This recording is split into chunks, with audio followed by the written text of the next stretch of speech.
merchants and vendors, hawking their wares in the early morning hours, when a uniformed messenger rushes up to you guys in a crowd, and he hands you a message which bids you to meet with Seer in the Burning Wizard Inn at your earliest convenience. So you head on over there to the Burning Wizard Inn, where you find Seer, indeed. A two-story building sits among other inns and taverns. The wooden sign above the door has a robed figure about to stomp on a wizard's pointed hat that is on fire. At a table near the stairway leading to the second floor sits a Shao woman with long robes, speaking with an older human man attired similarly.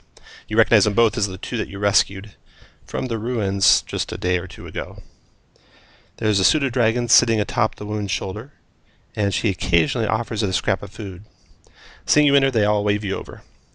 So you guys gather around the table with Oldcaster, who's been gone for 300 years and now stands before you, and Seer and the pseudo-dragon.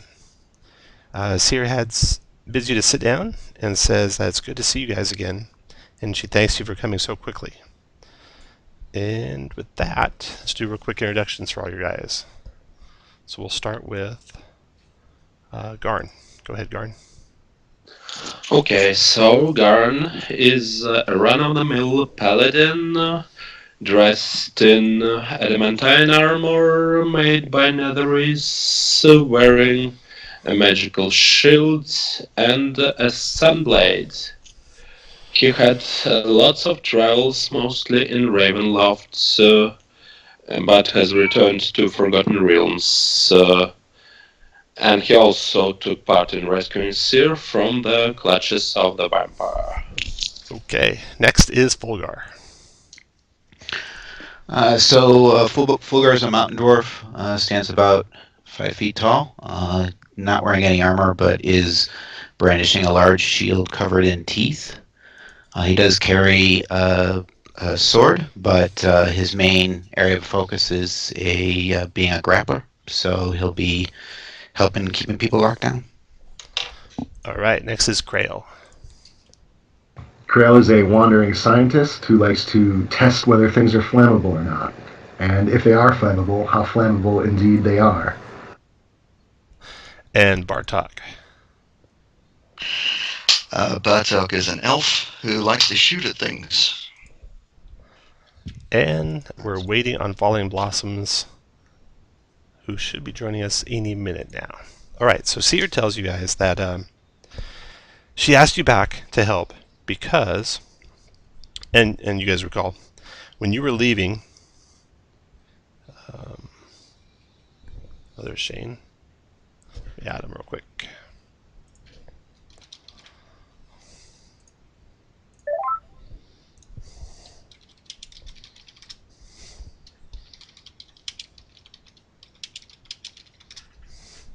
Howdy, everybody. Hi, Shane. You just missed the intros. That's all you missed. Okay. Sorry about that, y'all. Garn, Falling Blossoms, for your reference, is a great weapon fighter, battle master, previously a monk, carries herself with great agility, and is unbelievably strong. Okay. Let's see here. So, when you guys rescued Seer from the ruins of the Oldcaster School, an enormous airship came toward the ruins as you guys were fleeing, and rappelling down were pirates of all make, humans, giants, wizards, fighters, everything, pouring into the ruins. And you guys escaped there. Seer has called you back because she originally went to the ruins to find Oldcaster's library, which was rumored to contain the secrets of the ruins, giant ruins, and the giant magic. And Oldcaster nods when she says that. With Oldcaster back, the rumors have been verified as true. Oldcaster hid this valuable library in a pocket dimension within the ruins, and the space is accessible only by performing a ritual in certain areas within the dungeons. There have been rumors that a powerful cloud giant by the name of Baron Rajarim has been scouring the region for wealth and magic in order to improve his standing amongst the Ordning. Seer fears that he is after the same library. His magic prowess may be just what is needed to break the protections in order to find the secret library. The Baron has been leading a band of pirates that have been pillaging along the Sword Coast, If he has also been able to gather powerful magic wielders to his cause, he might be able to gain access to the library. At this point, a tired-looking mage, not Oldcaster, but another tired-looking mage, descends the stairs from the rooms above. He staggers to the table where you all sit and plops down.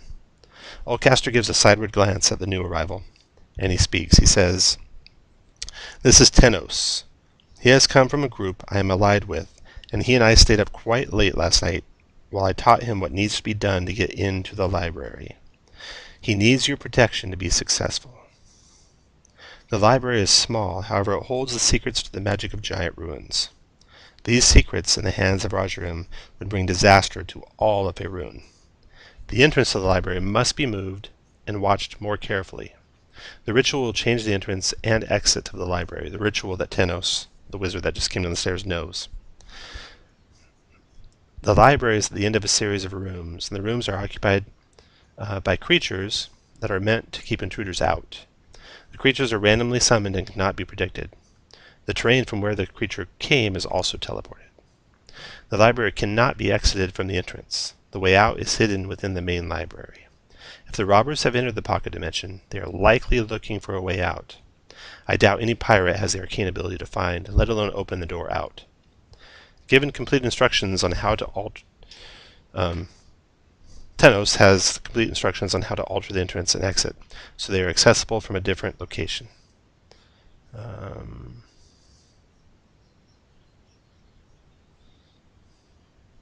are 2 locations which the ritual can be performed to open the pocket dimension so you guys can get into the library. The first is the sarcophagus in which Oldcaster's body was found. My body was found when you guys first rescued me. The second location is the altar to Mistra, where the vampire had laid her, or put her lair.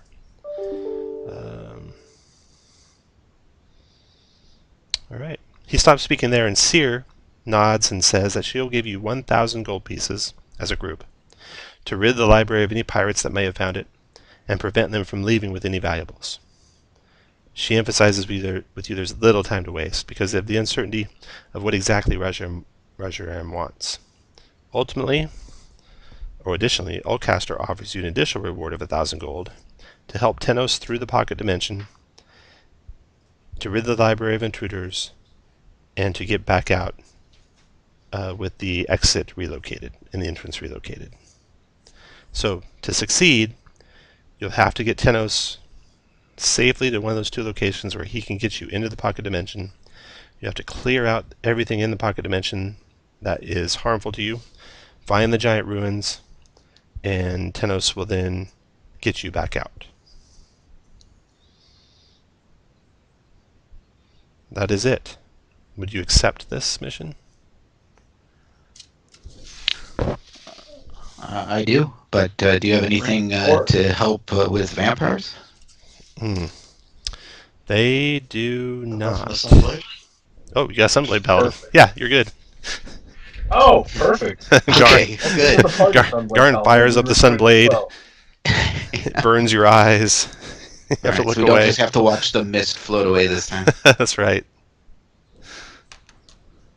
Now, how important are the books in the library exactly? Very important. Oldcaster, Seer, the wizard, all in unison say very, and your own wizard in your own party say very important. What's so great about books? They'll help me any. They will help many besides you. We are counting on you not to let them be destroyed. Okay, and Garn also relates that Order of the Gauntlet has some information that a portal to Underdark has opened in the dungeons of the Oldcaster, which also has to be closed. And he has a scroll of Earthquake for that.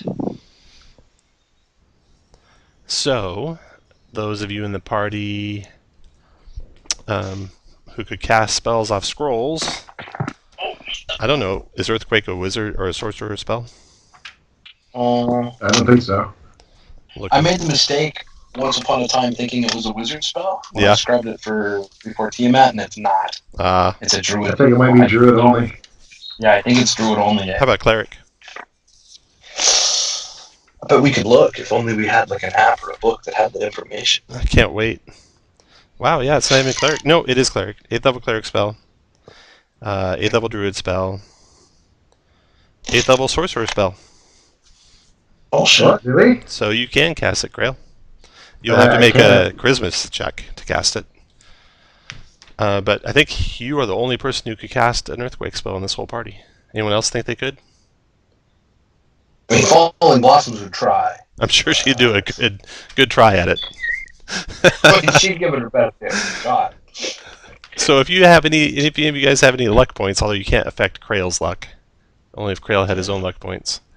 Only Krail. If you had a bard, you don't have a bard. If you had guidance, that would help, I think. Do I still have my inspiration from last? No, that'll reset. Okay. Yeah. That resets. Okay. Krail does have inspiration. Krail does have inspiration.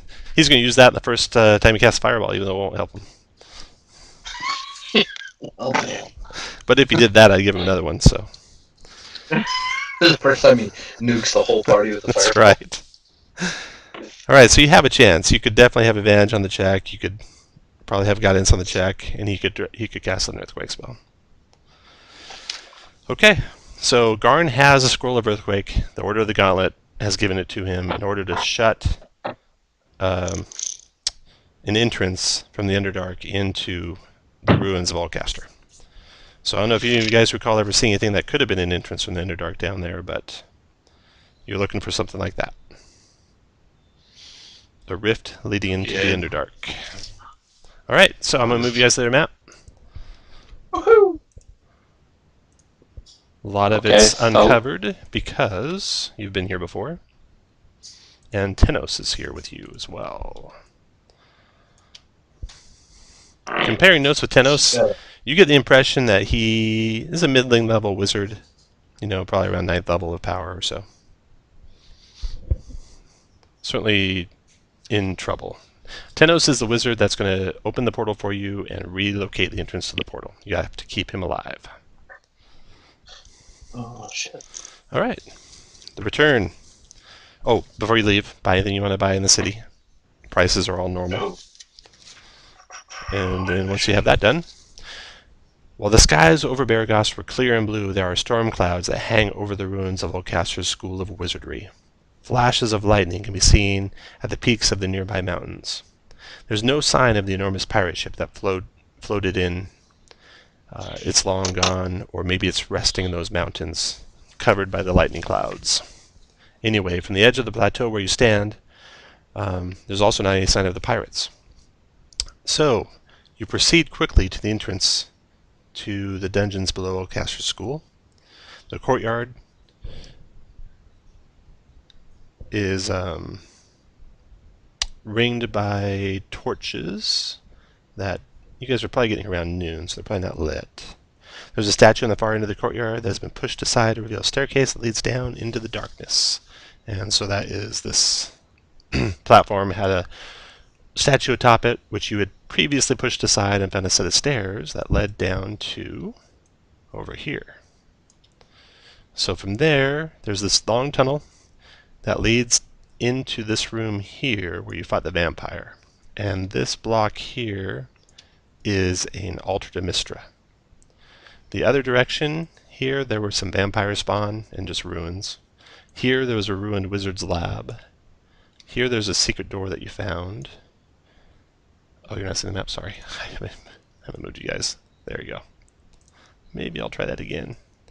I'm so confused. Alright, so here is the courtyard. Below this plinth, when you push to the side, is a set of stairs that go down. They come down into this dungeon down here. This room is where the vampire was. This altar is the altar to Mystra, where Tenos can make one of the portals. This room, closer to the entrance, was where you fought the vampire spawn. This room was the wizard's lab, where there was a secret door right here that led into the crypt, where you got Alcaster, and where the undead beholder came up out of this rift, and the paladin killed him in about 2 swings. So that's where you're at. It's about midday when you arrive. No signs of pirates or pirate ships anywhere. What would you like to do? Okay, so I light up my sun sword and tell the party, let's get going. All right. Which way do you lead them? I think we'd better follow to the Ulcaster town. Okay. So you head off towards Ulcaster's tomb. And go ahead and move your guys to that entrance. I'll grab them for you, actually. There you go. The secret door, when you come around the corner, is open just as you left it. And hold on just a second while you guys line up and decide what you want to do.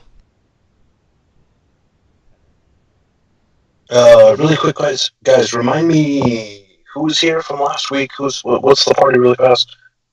I know Creel. So Fulgar is the grappler, so barbarian, rogue with a few levels of fighter. The grappler. Okay, cool. Bartok was the ranger, right? Correct. Alright, so then Garn, we just have a new pally, but this pally has a sunblade.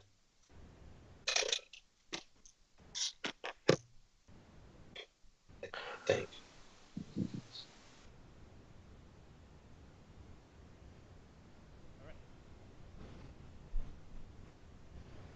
So what the hell happened here? Okay. You guys move in. You can go through the secret door. It's open.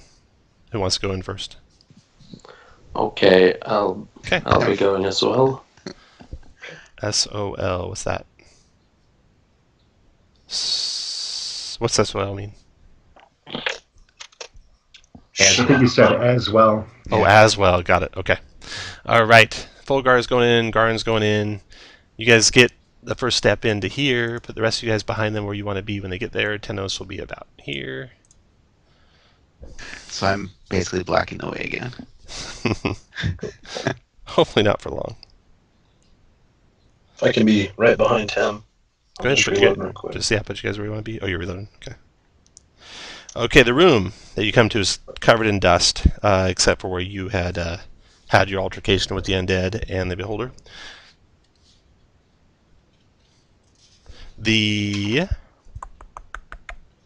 Let's see.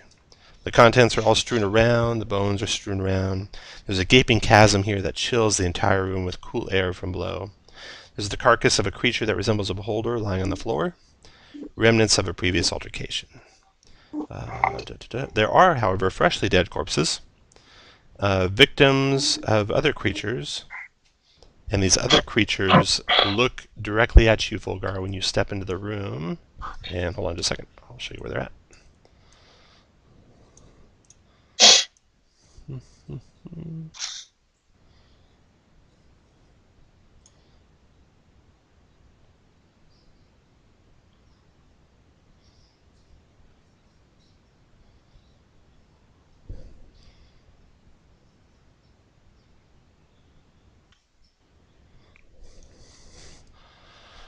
Let's see, okay.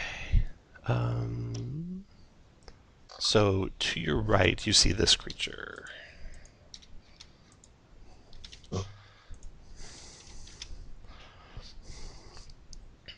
Great. It's tall, it wears robes, and it has a bulbous head that has tentacles where the mouth should be. Its skin is dry and cracked, while its eye sockets have become sunken with pinpricks of light for eyes. It's accompanied by a mage who is disheveled and has fresh claw marks on his face. That is this guy. He's standing just behind him, right here. And along with these humanoids is a creature that hovers in mid-air. Protruding from the top of the body are 6 tentacles ending in eyes. There are also 4 tentacles on the bottom of the body, without eyes on the end. And there's a single large eye in the middle of the body, somewhat like a beholder, but different. Okay, and it is hovering over here.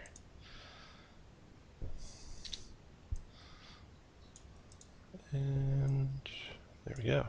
Okay, they don't even pause to converse with you and attack immediately, so we're going to roll initiative, everyone. Hopefully, initiatives are working. You make us murder hobos, Tom. I try. Oh, hell yeah. Except I'm stuck behind people. 1, 2, 3, 4, 5. Okay, and then Tenos. Just a second, guys. Be right back.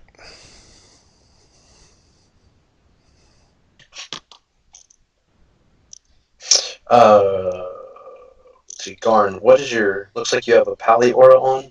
What flavor? Is that half spell damage and a save? Or? It's just +5 to saves. Just +5 to saves, okay. And immune to frightens. Immune to fright, okay. So note to self, stay next to Garn.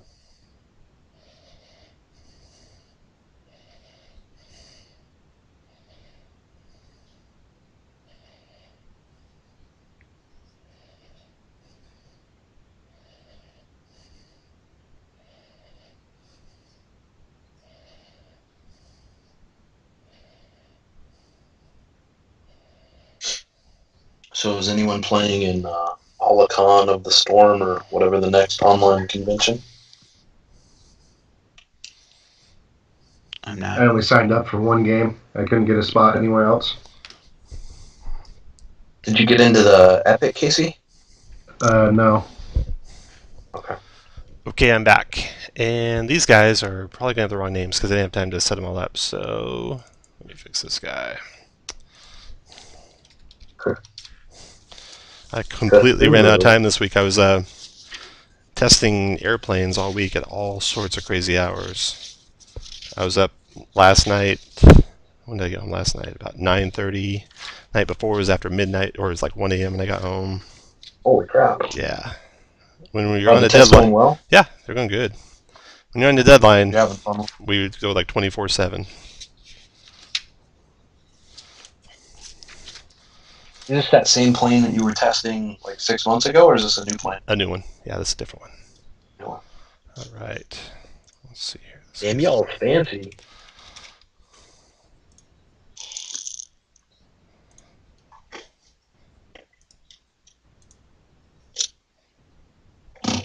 I can just add them without the names. I'll have the pictures at least. This will be in order of their initiative. 16, 15, 16.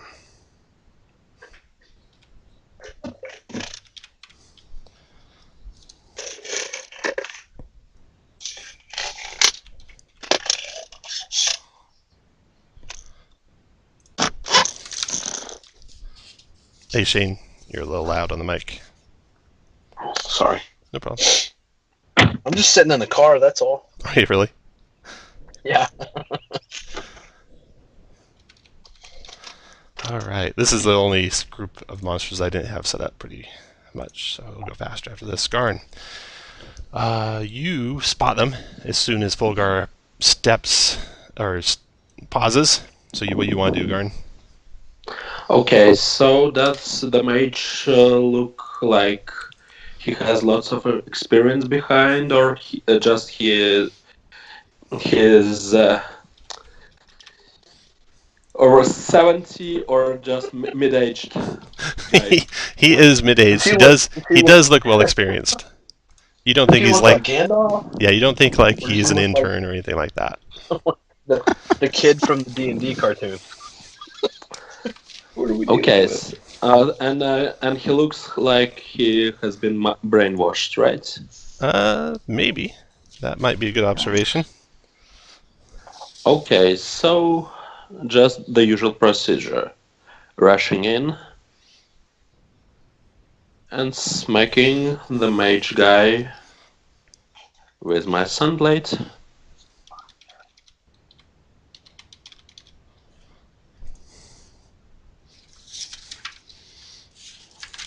The first one should probably hit for 14. Okay, first shot on the mage does hit easily for 14. Although something odd happens. When you hit him the first time, there is some sort of arcane ward around him, which absorbs all that damage. Although you do think you made a good dent in it. Okay, and for another 14, the second one. 28 again for 14 more. The ward is still standing under your assault, but it's badly weakened now, you're sure. After Garn, Blossoms. Alright, I believe that I can get there with... And Six. sorry, I'll just step back to here. Okay. That will provoke. The wizard will swing his quarterstaff at you. So get ready for this. 13 doesn't quite connect through your adamantine armor. Blossoms, that was a long way to go. You started here, your speed's what, 35? Or 30? 30. Okay, 1, 2, 3, 4, 5, 6. You're good, yeah. Yeah. But...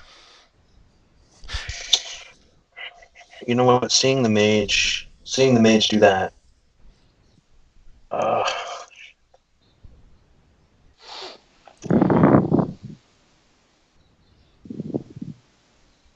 I'm going to start off with the scimitar. I'm going to put it right next to our Crimson Wake. I'm going to put it right next to the mage and attack with it. Okay. So a 24 for 10. Okay, now that breaks through whatever ward that mage had up and does actually 8 real damage to him. Now, does it look like that was a lot of real damage or just a little real damage? Just a little real damage. Hold on, you probably can't see his Let's bar, try can it. you? No, it's fine. All right, I'm going to throw a javelin at him. Okay. Hold on there, though. We're not going to do that. We're going to do 21 for 14 21. and an 18 whiz check. And here's his wisdom check, DC 18. He made it. Okay. So we will try that again. Let's try the exact same thing again. So a 27 for 18 and an 18 whiz check. And wisdom check. That got him. He is afraid now. Okay. He's frightened, and I am spent for the turn. Okay. Oh, I do have one more. I have one more move, and I'll go ahead and finish that. Okay, Fulgar. Your turn. All right, 1, 2, 3, 4, 5. I'll move up to there. Oh, get up in there. Unless you guys didn't want me to go there, but Oh no, do and it. Do it. I will swing at the tentacle face guy with my rapier recklessly. Falling will yell out. Oh, wow. Holy shit. You Okay. crit the creature for 14. Are you raging now? Then I'm not raging, but I do have sneak attack, So 20. and I do add trip attack as well. Where's this one? So that's another 8. All right, and then he is strength saver prone. He made it. Okay. Then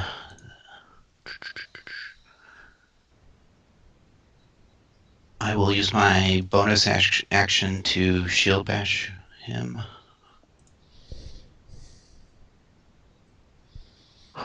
So 19.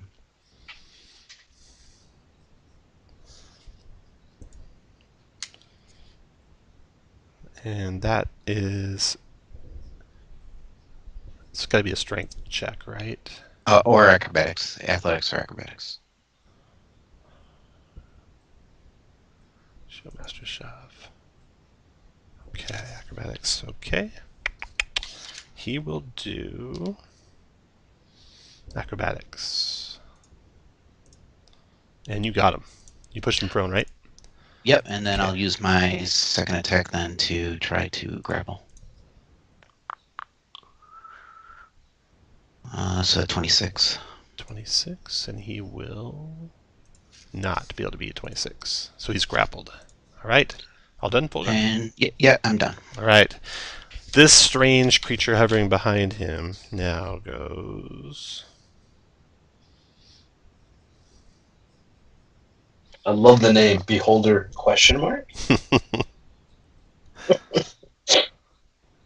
All right. Rays shoot out from those eyes on top of his head.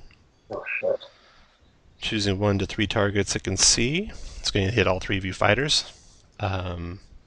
It will 1, 2. It flies at a speed of 20. Okay. So it'll move to where at least it doesn't have cover from Volgar and Garn. And the first shot's on Volgar.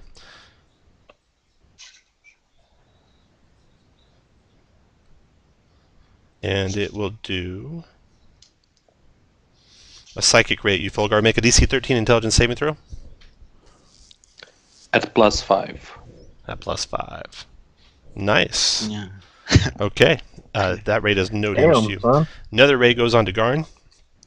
Garn, make a DC 13 charisma saving throw. At +5. You're good. And the last ray is a fear ray, which I think is not affecting inside your aura, right, Garn? No effect, right? Right. Okay.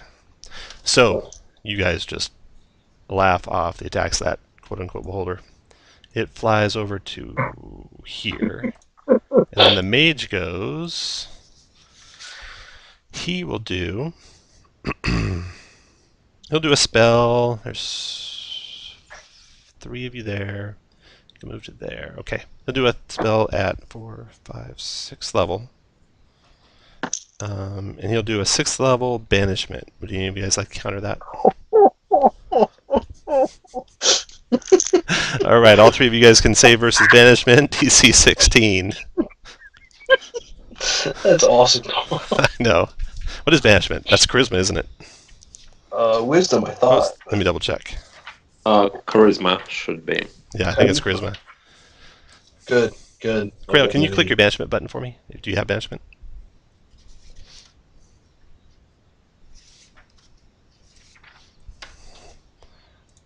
There we go. Yep, charisma. Okay, DC 16 saves, guys. Volgar made it. Blossoms is gone. I Garn think I'm is indomitable. Garn is gone.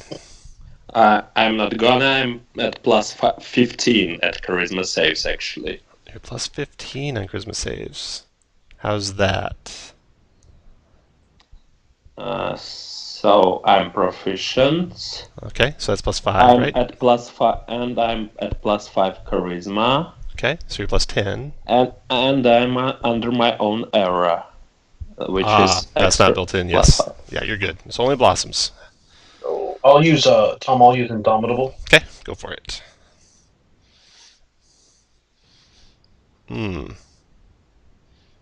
What was the DC? 16. 16. Yeah. 5. How about we use lucky and try one more time? Let's see how Okay. many resources we can burn on one roll. Fuck me. Yeah, I'm gone. All right, she's gone. Oh, The shit. The wizard is concentrating on that.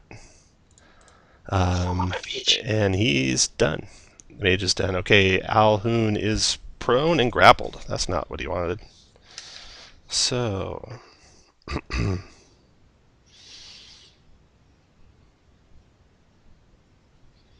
he looks up at the spider who's got him prone and grappled. And he will go ahead and do...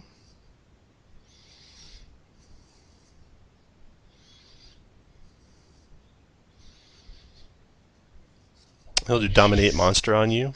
So you can feel him reaching into your mind. DC 16.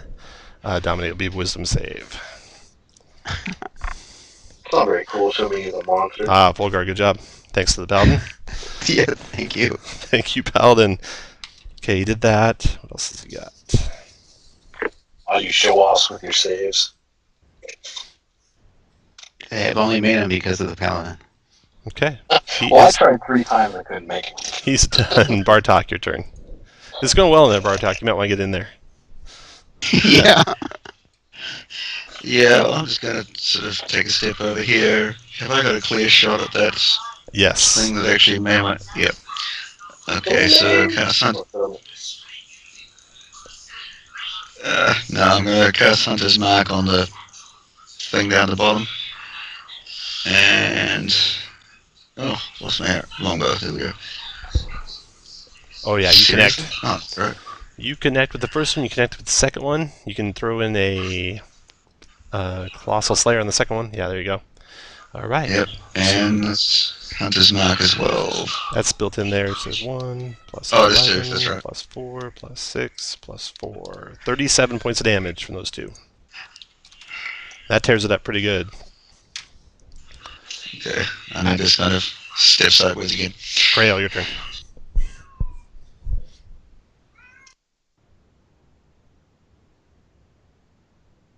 If I move here, can I see the mage?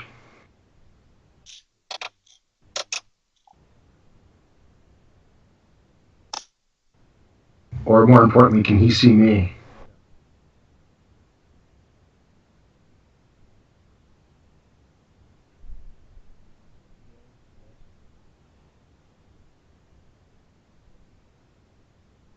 Hello? Anyone there? Now we hear you. I'm here. You're muted for a second. Oh, I was asking, if I move here, can the mage see me? He cannot. Okay, I'm going to cast Animate Objects. Okay. All the tables and rocks and stuff fly up into the air. Go rushing. Oh, wait. What command do you give him? To attack the mage. You can't see the mage. You're not really sure there is a mage in there. Now you can move, though, to where you can. Yeah, after Then I cast command, it, I can move. after you cast it, and then command him. So if you move up to one more square up there, you have to actually be in the secret door area there. There you go. All right, then make the attack.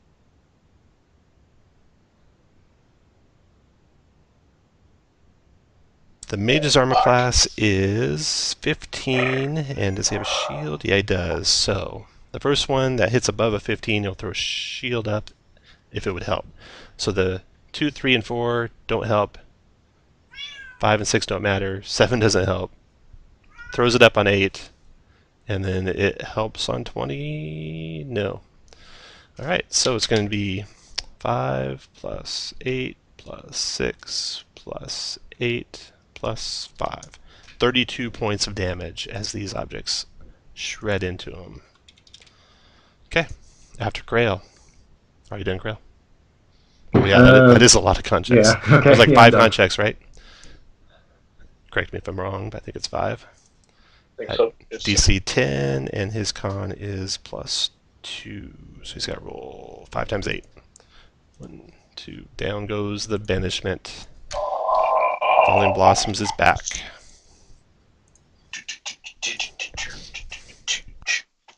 After Grail, Garn. Okay, so I step to here.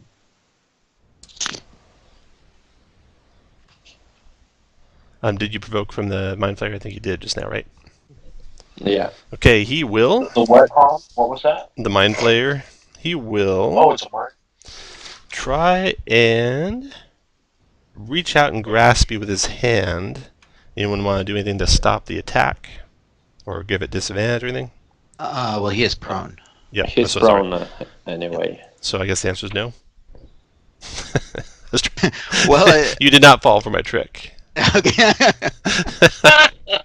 All right, here comes the chilling grasp. 20 and 17 plus. Let's see, it's 4 plus 4, so it's 21 to hit. Nope. Nope. Okay, go ahead, Garn. Take your action. Okay, so I attack the mage, which probably misses. It does. He's currently armor class 20 with a And shield spell. once again, which hits for 10 damage. Okay, after Garn, Blossoms. I will move into Fulgar Square and then up here for 3. And I will just find the button. Just normal act. Where you at? There we go. Great sword. So on the mage. Hold on. I know I need to roll higher than that. Oh shit, that's not gonna get it. We'll try again. That's gonna hit him. I think that's gonna be enough, so I'm gonna do 20 for 19. Yes, that is enough. The mage goes down, and a horrendous thing happens when that happens. Nice. Yeah. That's what I like to see. Let's see here. The other monsters both disappear, and everyone smiles. In their illusion. Right. Something tells me that's not what's happening. Okay. You see basically the wizard's brain claws its way out of his head and plops to the ground right beside you, Falling Blossoms. And now there's a human brain with 4 legs and a strange prickly tongue lashing out at your ankles. Alright, I'm going to use my 3rd attack as a power attack against that thing. And I'm going to do 24. I'm not going to fuck with this. I'm going to do 24 for 36 against that brain thing. Okay, you obliterate it in 1 shot. Okay. Then, with It my is bonus mush. for killing something, I will hit the Mind Flayer. I'll attempt to hit the Mind Flayer. We're going to let that ride at a 16 for 27. 16 to hit the Mind Flayer is... Normally that would be enough, but he's going to do a shield spell, which you could counter, Krail, if you wanted. Didn't he Nah. use his reaction to attack when Yes, he Garm did. moved He did, so that won't happen. Okay. So he's hit for 27. just 27? Got it. And I'm going to, let's see, that was 2, 3, 4, 5, 6. Then that's going to work.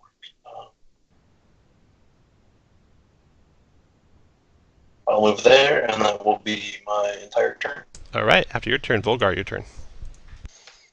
All right, I will punch or I guess kick the Mind Flayer type guy. So is that a critical? Only if you were having advantage, which you do. So yeah. Yeah. So that's Okay. 8 points of bludgeoning plus your sneak attack. No sneak attack with an unarmed. Ah, gotcha. Okay. Yep, but I will use a. No, I won't. So I'll use my second attack and bonus action to do Commander. Oh, you moved away. Now, Okay, I we'll do that will. next time.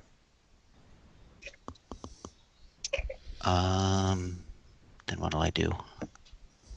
Actually, what I will do is I will drag him. You don't mind if I pull him away from your sword, I hope. So I will drag him. No, it doesn't matter. Drag him over to here. All right. All done? No, I'll use my commander's strike to give. Is that Garn next to me? Yeah. An attack. And click that Commander Strike button because he'll do some extra damage based on your Commander Strike. Man, I love that build, Fulgar. That There is you go. so cool, man. There you go. Okay, so that 25 is a hit for 15, So that's- 16. He's actually, turns out, undead, which I might have missed the first time you hit him. So that's 20 points of damage to him. Okay, anything else, Volgar? He's an undead Mind Flayer? Yeah. No, that's enough. Sorry, thanks. All right, Volgar's done. Beholder's turn. It comes here and lashes out at Volgar. It is attacking with the tentacles and a bite. It makes 2 attacks, one with its tentacles, one with its bite. So bite first. No, tentacles first. That's a miss, and then bite. That's a miss. And then Alhoon's turn. All right, so it's grappled, it's down there. It's going to go ahead and do its...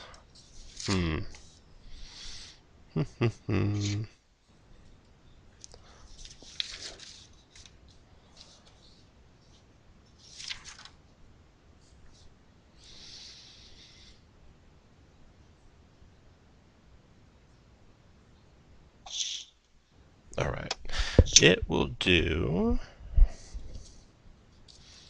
This is such a shame, but you're not the real threat, really. So it does a Mind Blast in the direction of Garn and Falling Blossoms. Each of you has to make a DC 16 Intelligence saving throw. Yeah, at least I'm next to Garn. Garn's good. Oh, that's the wrong button. Blossoms is good. No, it's con. No. That's the wrong one. Intelligence is good. Okay. 20. It is done. After that is Bartok. Okay, I'm gonna come down here, push past Creel, and have another couple of goes at that same thing I shot at last time. Whatever the hell that is. Yeah, whatever the heck that is.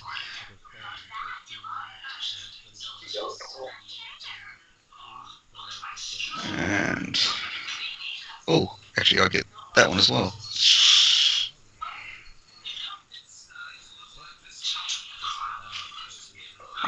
So I'm guessing 12. 33. I got the damage. Sorry, guys. You're all done, and it is barely Shit. surviving with whatever strange fluids are leaking out of it. Okay, go to move where you want, and then Creel, your turn. Can you describe those fluids for us? Yeah. It's pissing itself because it's going to die. Bonus action, move my animate objects to the beholder and attack him. Or, no, the mind flayer, because he's prone, right? Yes, they'll all have Yeah, that's advantage. And This he'll, whole is ooh. a BA. So that's a 6 plus 2 plus the 16. He will shield. Do you want to counter the shield? Wouldn't it be a 20? 20. because he's 20, prone? yes, 20. So shield won't help there. So he takes 7 for that. Then he'll shield the 19. Do you want to counter that? Nope. Okay. So that's 7 more. And then 8 more. And then 5 more. And then 6 more.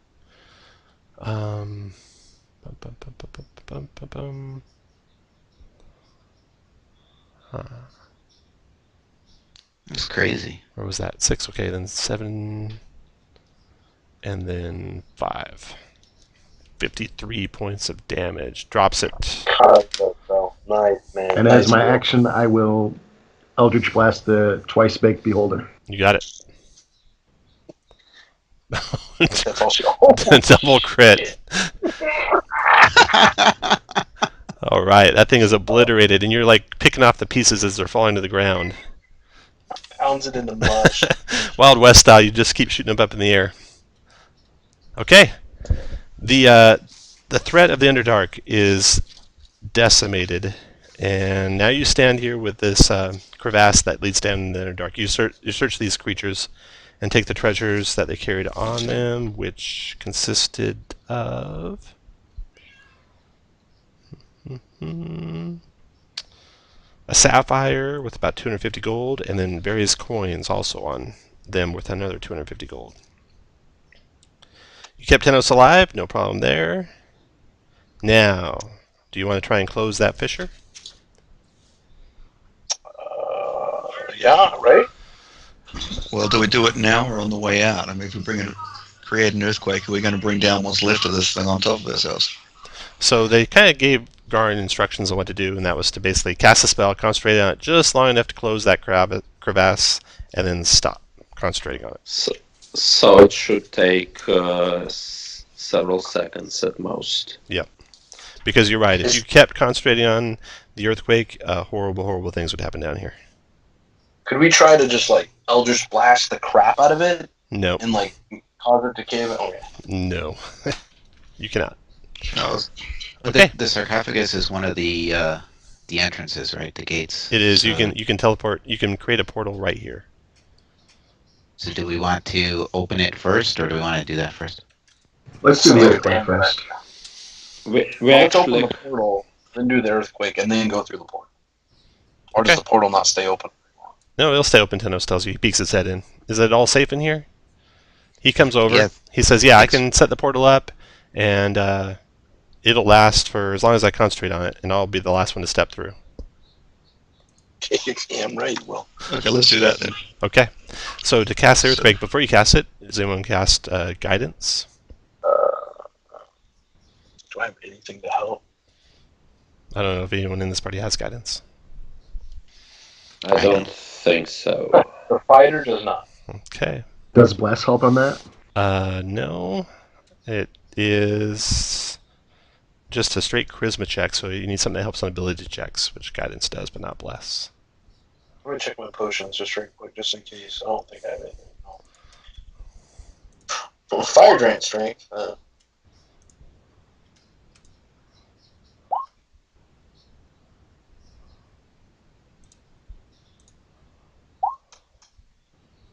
Would the cloak of protection wouldn't help with that at all, would it? Nope. Because it helps in saving throws and Right. ability checks. Right. Dang. No, I think it's just your inspiration is all you got, Grail, and your All right, super I'll awesome use my charisma. inspiration and roll. Okay, make your charisma Doing check. it, Krail. Oh, yeah. Prayer to the Steve. Boom. There it is. Look at that. All 20. right, through. nice. Okay, so the ground starts to rumble, the ceiling's shaking, rocks are falling, the crevasse closes, and then you stop concentration. Tenos opens his eyes, starts performing the ritual to set up the gate, and he says, "Get ready." Do you guys want to do anything before he actually opens the portal? Or you had him do that first and then the earthquake, right? Yeah. That was your idea? Yeah. Okay. All right. So Tenos had done that. That is set up. And as soon as he does that, you start the earthquake. And then when the earthquake stops, you look through the portal, and this is what you see.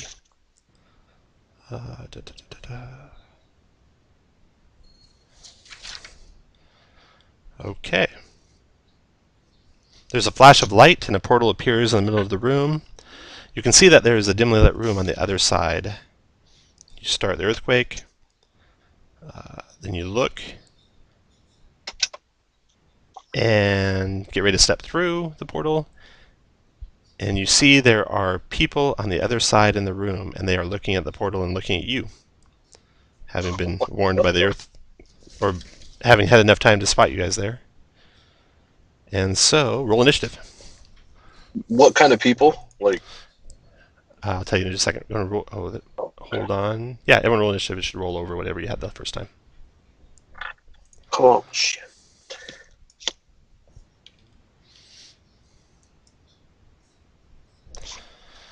All right. There are pirates in that room. 5, 6, 7, 8 pirates to be exact in that room.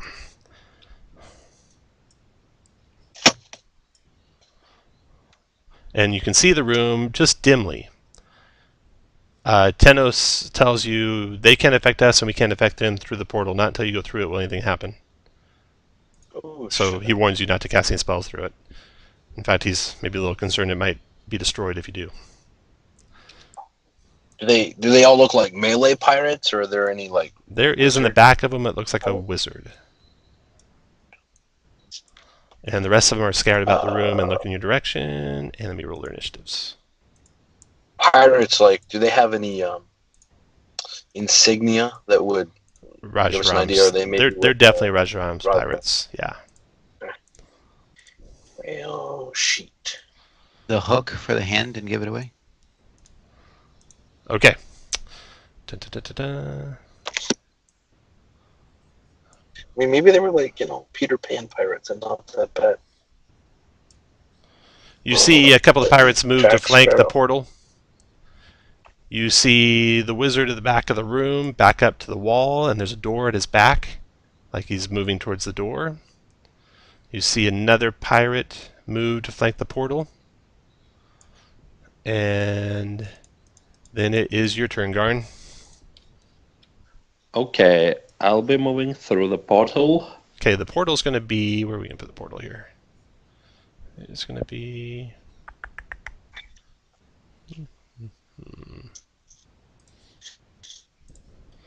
Right here is the portal, that black square. So you step into that square and you'll appear in the other room.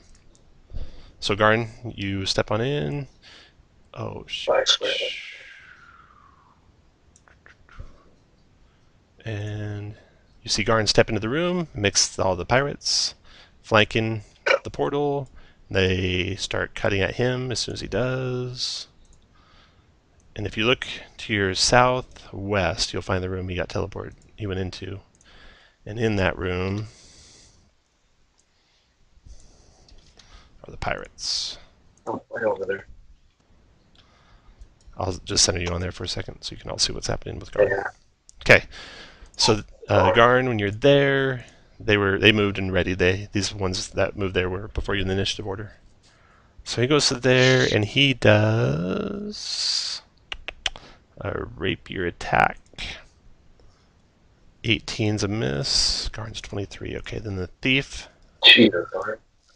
is going to use the short sword. That's a The thief is the guy that 11, and then this guy misses. Okay, and then the wizard.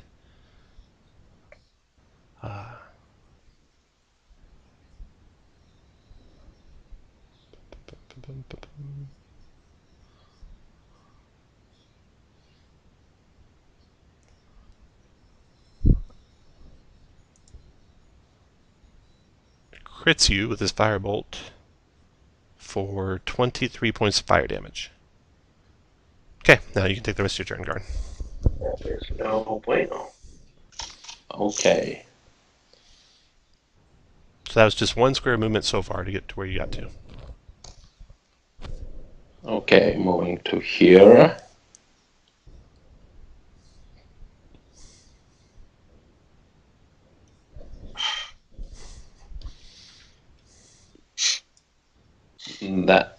Then can I squeeze here? Yeah, you can move there.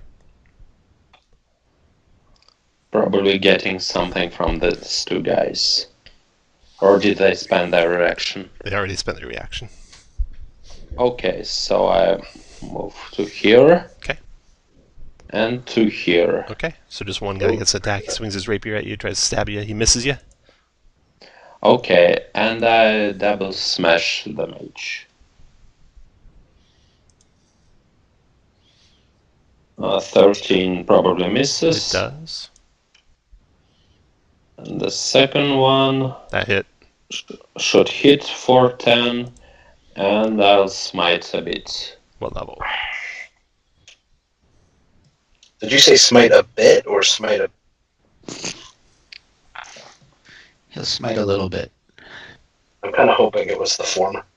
Or the second, whatever. For an extra 11, that is. 21 damage to the wizard. Got it. Okay, after Garn, Grail.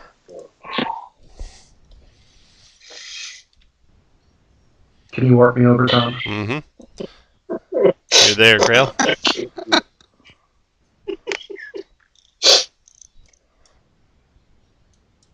It's unfortunate he moved in, but oh well. He'll learn. Why is that going to stop you, man? He's got +5 to save. Shit.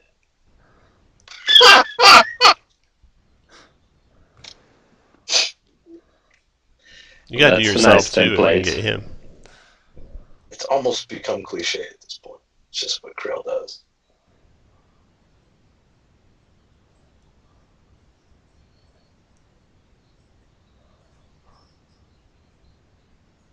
Small room, large fireball. This is actually starting to look familiar.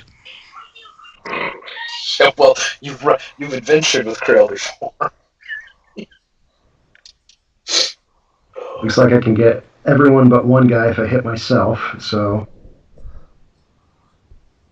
Or I can just have everyone, yeah. Yeah, Let's do there everyone. you go.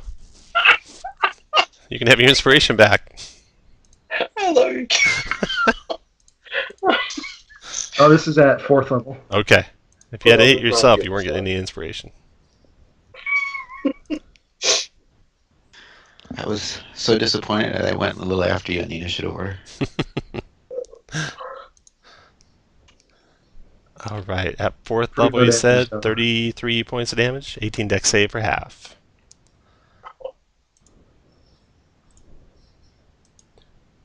Oh, and I made it. I only take half damage this time. Nice. You crit that shit, man. Wow. All right. So the 3 thieves. 2 failed it, 1 made it. The 2 that failed it both take half anyway. The one that made it takes 0. So half of 33 is 16. To the 2 north thieves. The swashbucklers. 4 of these guys. 1, 2, 3, 4. 2 middle ones made it. They don't have that, so they're going to take either 32 or 16. 33 or 16.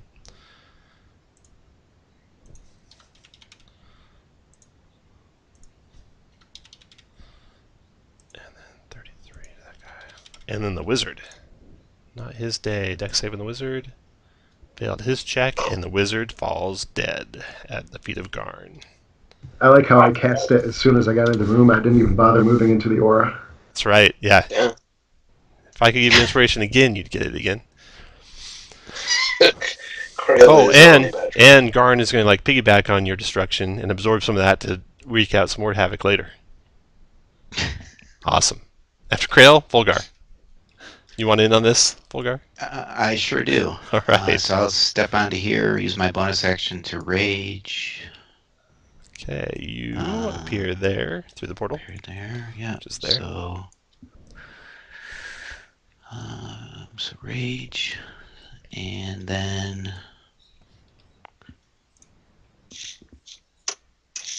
I guess no. I'll just hit the guy next to me. So the guy just to my south, Okay. I will attack recklessly.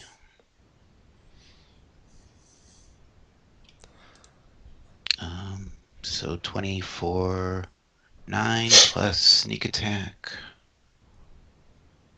So another 9, it looks like. So 20 total, because you're raging, right? Okay. Yes, sorry. And I will attack him again. Okay. 17 hit. Alright. So 14 more. Got it. Anything else, Volgar? I will action surge and attack him again. That'll miss him a bit. You get 2 attacks with action surge. Yeah, I just didn't that one. Oh, crit, okay. nice. Okay, so So I'll add menacing to that one. oh, perfect. You're 1 point away from not killing him without that menacing added in, and he goes down. Oh, Alright. You can move Please if you hold. want to move. And then the Now I swashbuckler will goes. move to here. All right. And I'm done. Okay, a swashbuckler to the south of Garn is going. Let me just double check what he can do. Disengage. Okay. He uses a bonus action to disengage. He moves up to the south of Garn. He stabs at you with his rapier Garn twice and his dagger once. 23 for 9 piercing Garn. Yeah. Misses. And 21 misses. That's 1, 2, 3, 4, 5, 6. And he was disengaging as a bonus, so he didn't provoke. He's done. Bartok, your turn. Okay, well, I'm going to draw swords Okay. and go through the door. All right. So can you... Yes, I will. Bartok, you'll appear just to the south of this rogue over here, this thief over here. Okay. So I will then have a go with the guy just to the north of me. So that's 1, 2, Oh, 3. Not so good. Okay, the guy to the north of you is 17 hits. And so you do 8 points, and you can sneak attack him, and he's not damaged, so you do 10 total. Got it. After your turn, you can move to some more if you want, Bartok. Blossoms, what do you want to do? right. Okay. I'm gonna wait and see if Bartok clears that hole. I'm just going to move up Alright. here so I don't... Takes you 2 So squares 1 to get point into the room. movement. Two to get in. Okay. 1, 2. Let's see who hasn't gone. That kid hasn't gone. Kid hasn't gone. All right. So I'm gonna go 1, 2, 3, 4, 5. I'm gonna attack the thief to my east. But they covered up my buttons with the initiative order. That's not good. So a 19 for 25. That connects and tears at him badly. Ooh, you know, I really want to hit with that. I really do. 21 So hit a- for 28. 21 for 28. Got it. And the last one, yeah, why not? A 21 for 22. Dropped him. And then I'll use my last point of movement Didn't think about that. I'm going to provoke, and I'm going to attack the guy to my southwest. 24, 27. All right. You wreak havoc in there. The swashbucklers, the one you just hit, he turns on you and tries to swing at you with his rapier. 24 for 9, 24 for 11. And then he'll stab you with his Dagger, right? dagger. 14's a miss, and he's bonus action Lightfoot, disengaging. He will move. Let's see, where is Rogues? Thief right there. Sorry, got an ally adjacent, so he's going to move out of danger over to here. He's done. Then this thief goes to the north. He will multi-attack 3 times with a short sword on Fulgar. Uh-oh. So Fulgar, short sword, 22 to hit you. What are your arm class? 19? Oh, that'll hit. 22, okay, so that does 7 piercing plus 13 more sneak attacks, so 20 total. And then he stabs. So 10 and he, for my reach. you bet. Yeah. And then he crits you with a second shot for 9, which you can adjust. And then he crits you again for 9 more, which you can adjust. And then, as his bonus action, he will disengage. Where does he want to be? Next thief to go is, he wants to stay next to you. So he'll stay right where he's at. He's happy there. Then the thief to your southwest, Fulgar, swings at you. Multi-attacking short sword. Crits for 12 plus 24, so 36 on that attack. I'll use uncanny dodge on that one too. Go ahead, yeah. And then hit for 8, and then 15 missed. All right. Now he will definitely disengage out of there. Cutting action, dash, disengage. He's going to disengage with it and move over next to the wizard. He thinks he's not afraid of wizards. Swashbuckler's turn. The swashbuckler tries to gang up on Krail, stabbing you with your rapier, Krail. 23 for 12, 22 for 6, and then stabs you with his I'll dagger. shield the first one. Okay. And then after that, it's going to use light-footed, obviously, to go to over to the corner over here. He's done. After that, Skarn. Okay, so I move after this guy.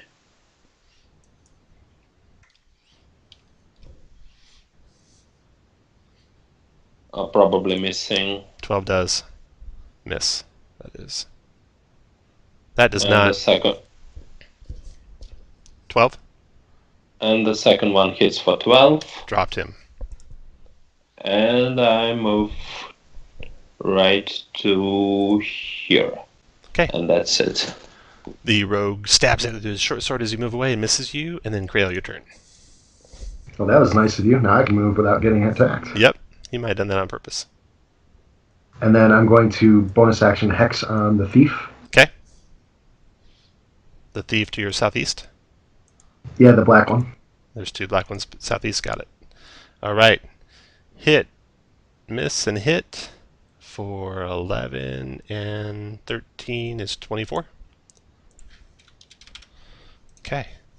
2 Eldritch Blasts hit him after Krail's Fulgar. Okay. The one in front, I will. I'll knock him prone.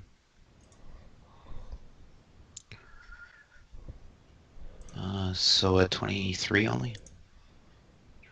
Got him. All right, and then I will grab him for 33. Got him. And the guy on the top right there, I can't quite make out what is he. Bad guy. He's a bad guy. Okay, Yeah. so I will move over. I'll drag him over here. Oh, your turns are hilarious.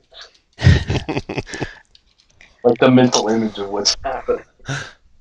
And then I will use my my bonus action to give help on the guy just above me. Okay. To who? I'm done. To the. Oh, that's a good question. Who's the ranged person? Bartok. Yeah, Bartok. Although he's got melee weapons in hand right now, so he's not. But no one's standing next to him, right? I can't. It's a little small. Let me make it bigger. I think, yeah, Bartok. Okay. After Volgar is the swashbuckler. That Volgar has his sights on, so this guy stabs at you with his rapier. Missing, stabs at you again. Misses, and then stabs with his dagger. Misses, and nimbly dashes away. Oh no. That rogue curses at him. He goes 1, 2, 3. Forward to there. Okay, Bartok, your turn. You have advantage on that rogue that's on the ground, Bartok. On your first Okay. Oh, move. it's the rogue. Oh no, you're right. It was Yep. was it the swashbuckler? It's whoever just moved away. Okay. Yeah. So it's that swashbuckler that just moved away. You got your first shot with advantage. Okay, I'm going to use a volley action and actually shoot at all three of those guys down the bottom. Although, there. are you sure you want to do that? Because you have to drop your weapons and draw your bow. You can if you want. Nothing's stopping you. Yeah, Okay. I'll do that. Fire away. We'll do it in reading order. So it'll be swashbuckler, rogue, swashbuckler. Okay, so 27 hit. Swashbuckler. Rogue. And pause there for a second. Okay, so you can keep going. Okay, so you hit both swashbucklers. When you're doing a volley attack like that, I don't know if Just it's one at a time? all simultaneously or not, but tell me which of those two swashbucklers you want to do your Colossal Slayer on. Probably would have been whichever one the first Okay, shot. fire away. That's the north one.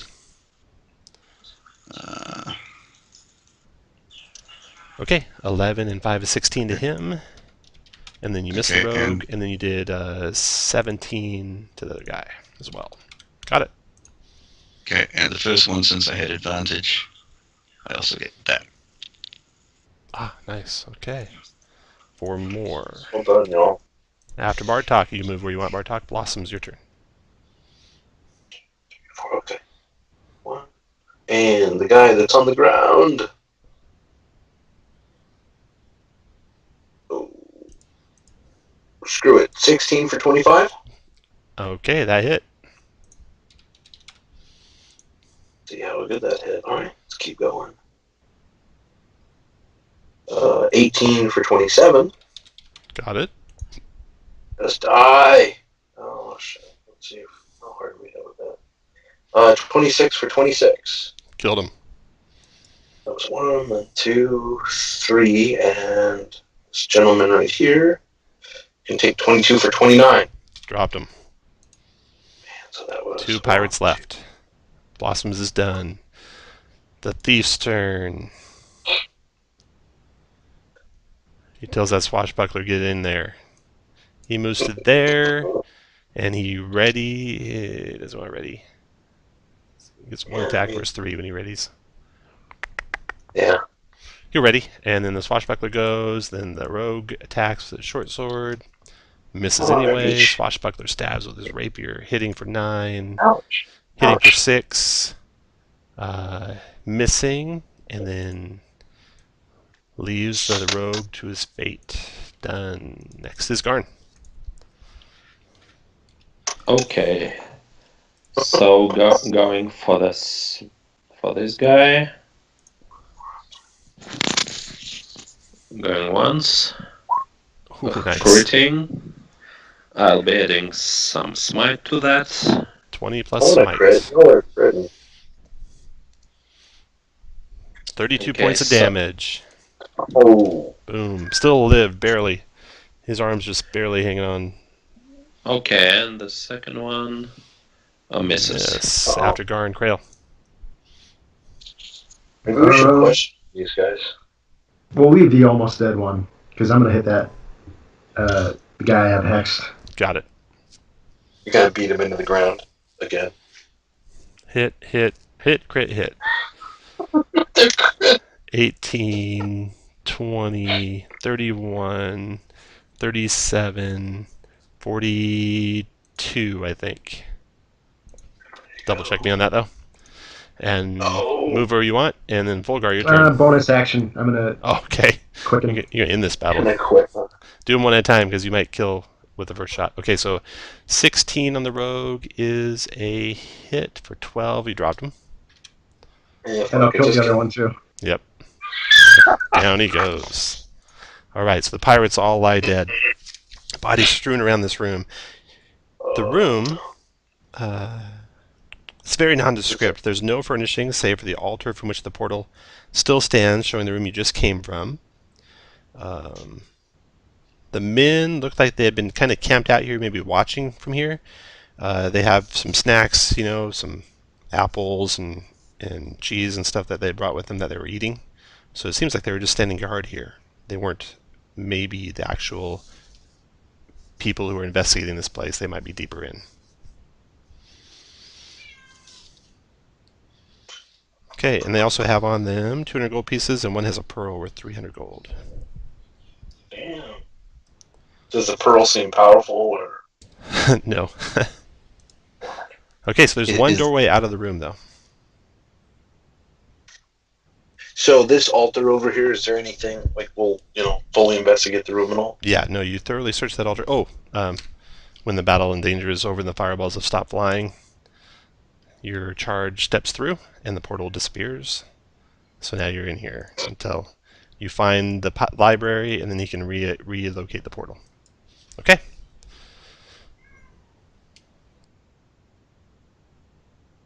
You guys ready to proceed, or do you want to do a rest?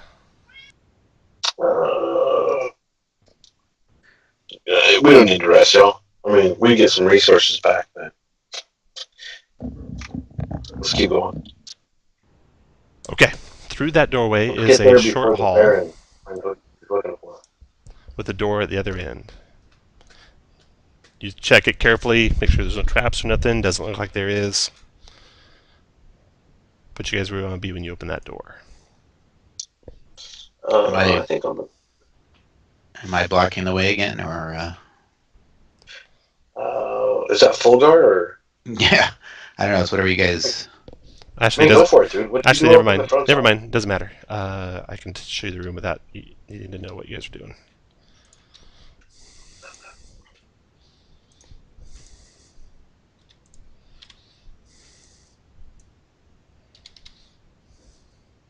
Okay, so when you open the door and you look upon the room, you see this. The round room's constructed of marble that has red and blue veins in it, and there's another door across from the one you entered through. There are statues in this room, 4 in total, made of wood and iron. You obviously know they're shield guardians from their appearance. Oh. They are not moving, they're just standing there motionless.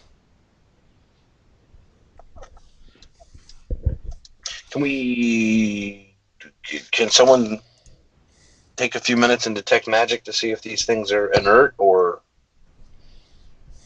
if they're still functional?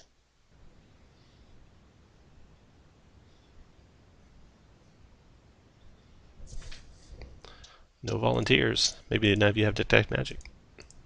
I don't have it, so. Yeah, I'm magic. Okay, so you don't know. They're completely unmoving. Oh. I can fireball them now. No, Might save time later. Let's go investigate them. Falling Blossoms will What go in about the the room and investigate. Okay, you do, and you go look at the one to your right or your left. It looks by all accounts to be a shield guardian. Are you sure it's not a statue? Because I'm pretty sure this is an unmoving statue. What about the mage we brought with us? What does he say about them? Oh, Tenos. You know, He says those look Hey, like shield mate, guardians, over and here. I don't think I want to get near them. Are we sure it's safe to go through there? Well, let's go find out. of course, it's not safe to go through there. Okay. When Falling Blossom starts walking across the room to there, put you guys where you want to be. Oh shit! Let's do it now, guys. So what is the AL ruling on effect? If a shield guardian is wearing the amulet for another shield guardian, who's wearing the amulet for another shield guardian, who's wearing the Luckily, amulet for you another won't shield have to worry about that here. guardian? All right. Roll initiative. The shield guardians animate, come to life, and move forward, raising their hands up to smash you guys into oblivion as soon as you hit the middle of the room there. Fuck yeah! You know right. it's your own fault for getting hit by this fireball, right? Bartok, you're first. People say fault, other people say whatever. I Okay, well, moved I'm just before gonna go. you. Just gonna go for the one in the top left-hand corner. Okay, fire away.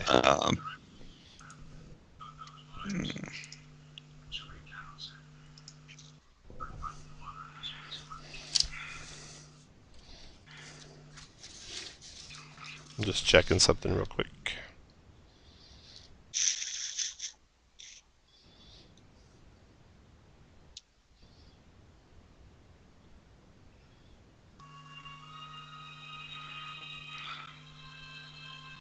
Okay.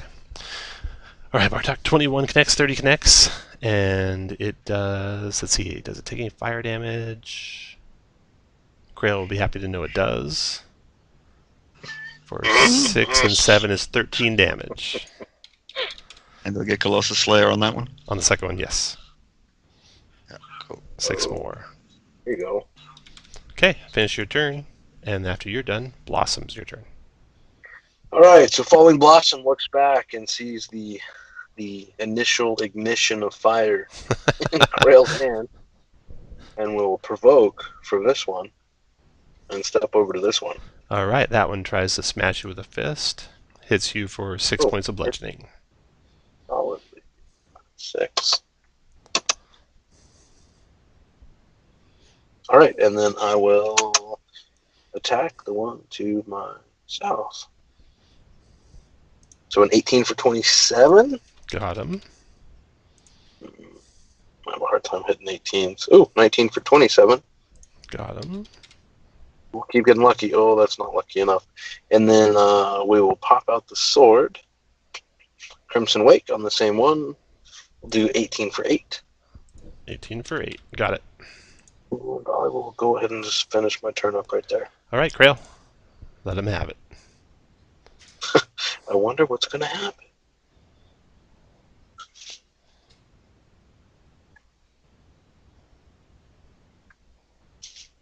Looks like Fallen Blossoms is a lucky one. I even moved back. I was ready for it. So That's everyone unfortunate. but Falling Blossoms and Bartok and me. 4th level. Let him have it. 47 points of fire damage. 18 dex save for half. Oh, that damage is phenomenal. 47 to every shield guardian. They just seem to take normal damage from that. They did. Yep. Do we still have that +5? Fulgar, you're just out of it, unfortunately.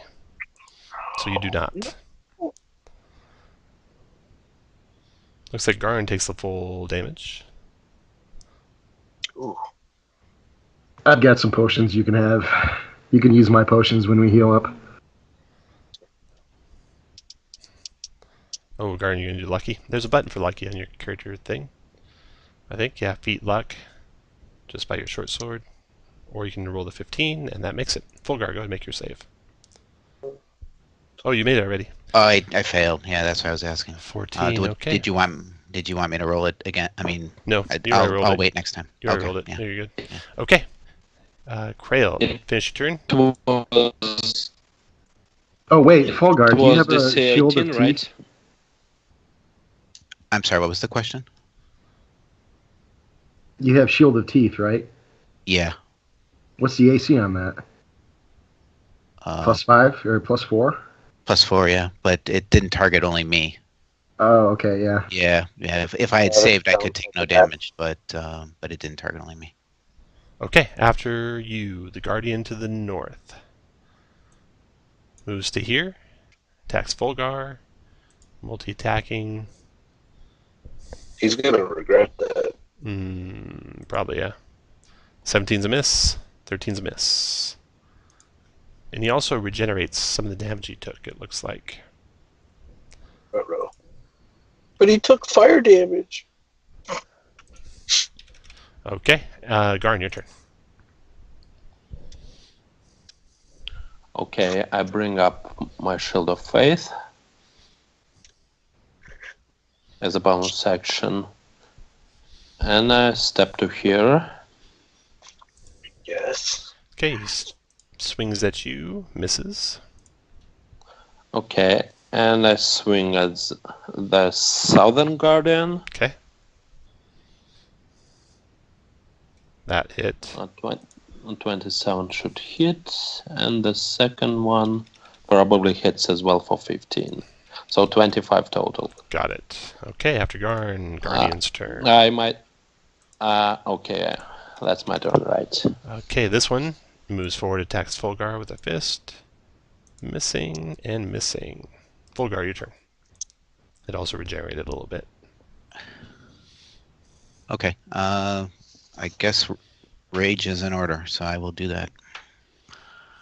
And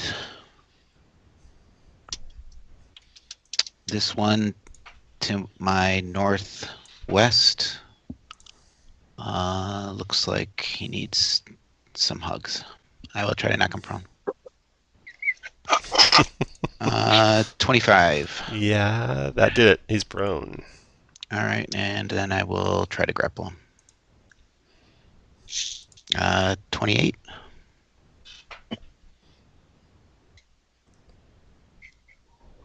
And he is grappled. Got it. Okay. And then I guess I'll slide him a couple this way. Sure, I'll take an opportunity attack as well. Okay, the one in the northeast punches at you, hitting for 11 bludgeoning, and then move them to there. Alrighty. After Fulgar is the Guardian. This one right here by Fulgar regenerates a little bit, and then attacks Fulgar. Hit for 11. Oops. Ignore that third one, I think. No, one of those was the crit. Okay, so hit for 11 and then hit for 8.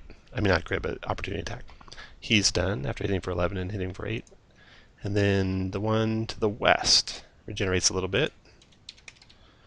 And it will attack 1 through 3. Or no, there's 3 targets. It's going to attack the middle target, which is Falling Blossoms. 16's a miss.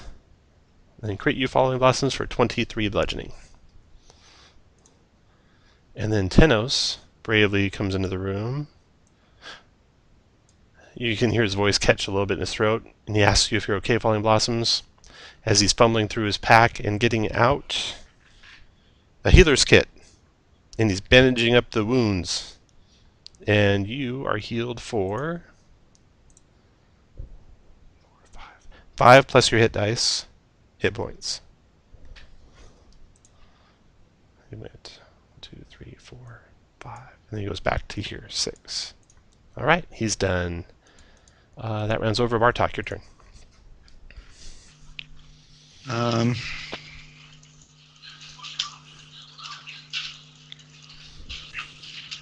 How big are these guys? They are about 10 feet tall. Okay, so if I was to shoot at that one in the middle, oh no, he's prone. Yeah, he's prone, sorry. Okay, no, that's right. If I was to shoot at the guy at the top right-hand corner there, how much cover would he get? He would have 0 cover. 0 cover. Okay, that's just what I wanted to hear. Okay, let's do that then. So you use your story, Hunter's Mark, and then that. All right, both hit for 15, 19, 29, 37 damage. That seems high. Make sure I had that right. 37. Okay, after Bartok, and you can move if you want. Blossom's your turn. Oh, such a tempting target, but the one to the south probably needs to be finished off. So we'll do 22 for 26 on the one to the south. Him. And we will move 1, 2, the one north with advantage. You can have inspiration for the double crit with advantage. How much damage do you want to do to it? Well, there's not a whole lot I can do, but let's do what I can do. Oh, Jesus. So 30, 39, 40, 47, and then 18 width. 47, and turns out he's immune to fright. Okay. Well, damn. That's not really why I hit the button. So I'll keep going. 24 for 26. It went twice, so it's 27 for 28, luckily. Oh, okay. I don't know why it's okay. going twice. Did that to me too just a second ago. Yeah, well, it might be me. I'm playing on this new surface, and I'm not quite used to it. And we'll use that last one for the fourth attack, the bonus action attack. To go ahead and hit that him. finishes him. Right. Okay. So that was one. After your turn, Blossom, just keep moving where you want, and then Grail, your turn. Well, it seems a waste to fireball only 2 of them, so I'm going to bonus action hex the one to the north. Okay. And then blast them. Also, I move into the room so I don't have cover. My thing is not working, so I'm just going to click the button. Okay. I'm going to run AFK for just a second, guys. I'll be right back. Shane, just for your reference, as soon as this battle's over, we're going to take a quick break. Oh, awesome. If that matters to you. Grail, you hit, miss, and then miss, and he's hacked, so he took 16 damage from that. And he does take full necrotic and force. After Grail, Garn. And then in the next room, we find 4 amulets. Okay, so I step to the northern one and I double smash him. The first one hits for 10. And the second one, not sure. 18 hit for 15. And that's it. All right, after Garn, Guardian's turn. Regenerate some of that damage you just did to him, Garn. And then he tries to smash you with his fists, hitting nothing and hitting nothing. And nice Fulgar. Fulgar, your turn. Okay. I'm just checking some rule stuff. Ignore these I extra things. will. I'll step up to here and provoke an opportunity attack. He missed you. No, that 19 might hit you. It does. Yep. 13 bludgeoning. Okay. Then I'll attempt to knock the guy in front of me prone for a 31. Got him. And then I'll use Commander's Strike to give Garn another attack on these guys. Garn, swing away. That's a hit. Hit the button, Fulgar. See how much extra damage you'll do. 21, sorry. 22, 23 points of damage. Okay. After Fulgar, and he's prone now. Got that. It should be right, 23. Okay. Then the Guardian to the south regenerates a little bit of the damage. No. Then he attacks the middle guy, which is Garn. Steps up to there. Swings a fist at the Paladin twice, missing both times. Tenos. He is a little afraid to get too close, but he tiptoes on up behind you, Garn. Silly bastard. And he says, here, let me heal you there. Doing 6 plus your hit dice and healing. So Garn, you should get back, if you're 15th level, 21 hit points. And then he tiptoes back away. And he's done. That round's over. Bartok, your turn. Shit. Okay, gonna move down to here and shoot at this guy. And you'll get Colossal Slayer and Sneak Attack both. Alright, the 14's a miss. Go ahead and add your Colossal Slayer and Sneak Attack on that first one, doing 12, and it's not his mark, so it's 15, 21, 24 points damage to him. Got it. Yep. Okay, and after Bartok, And Blossoms. North. Prone guy? 20 for 22. He's Yes, sir. prone. Dropped him. And then 1, 2, 3. Alright. Hit one time for 26. Oh, wow. That's And then a bad after round. Blossom's Grail. Bonus action hex. Eldritch Blasts are coming. Hit and hit for 7, 8, 9. Wow, and 19, 27 points, 28 points damage. And then Garn.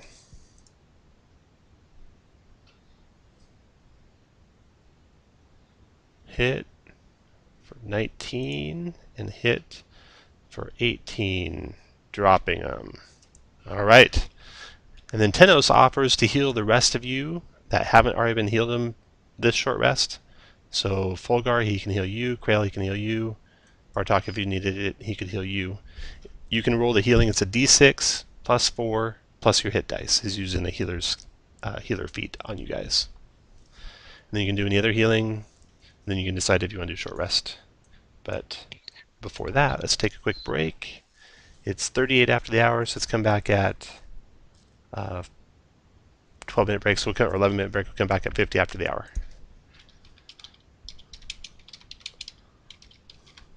Okay, see you soon.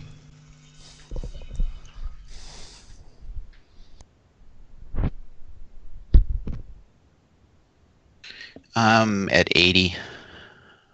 Are we going to take a short rest? Because if we are, I'll spend hit dice then. But if we're not, I'll use healing potions.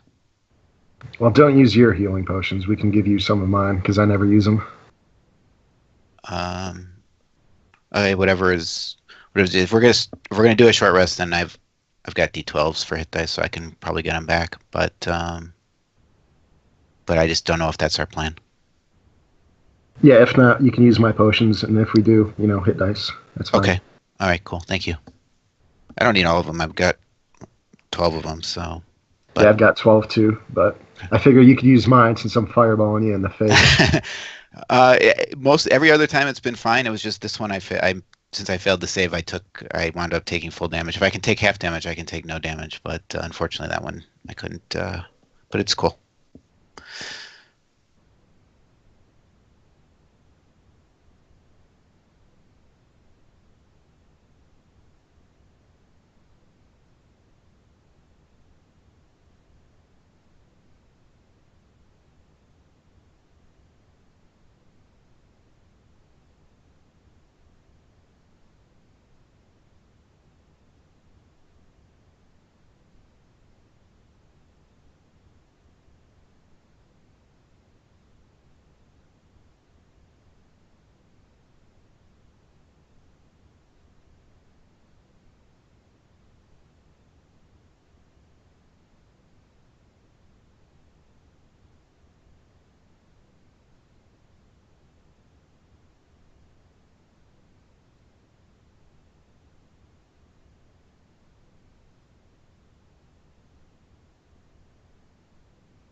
Hey guys, what time did Tom say we need to be back?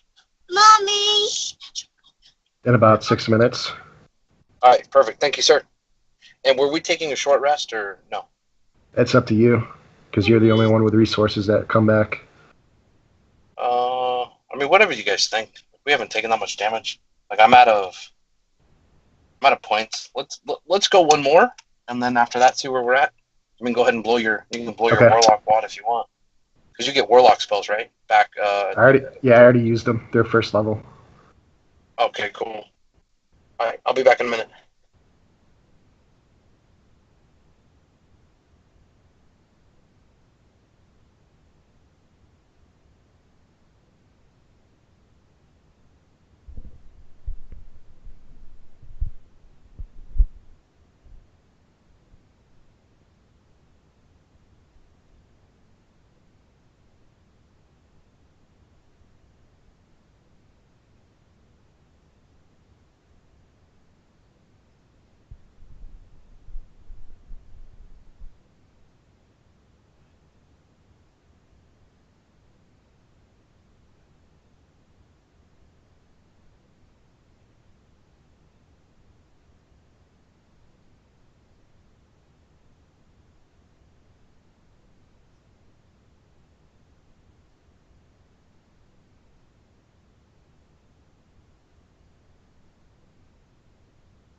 Hey Shane, you back? Yes, sir, I am. So the next hardback is just a week away, I think, right? Or about a week. Week and 3 days. I think next Friday. Yeah. Or is it Tuesday? Maybe those two drop on Fridays.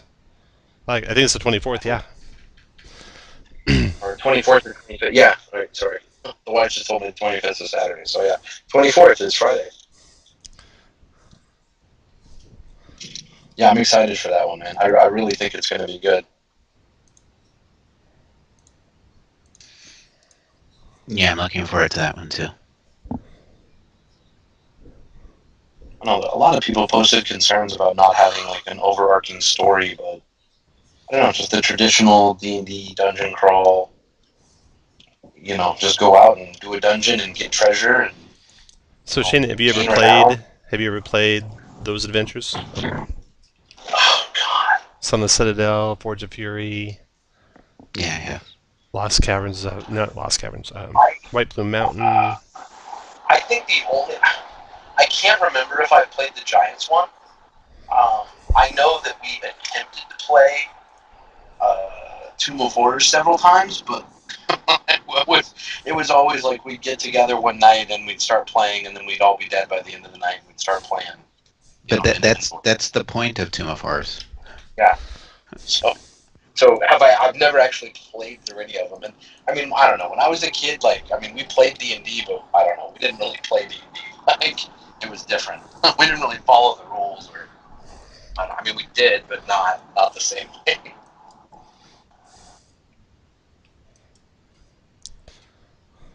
I'm not sure anybody ever actually completed Tomb of Horrors. It's just kind of it's one of those things you started and you died. Yeah, that's what I was There's saying. two kinds of people in the world. You know, the people that started Tomb of Horrors and liars. The people who died there and then liars.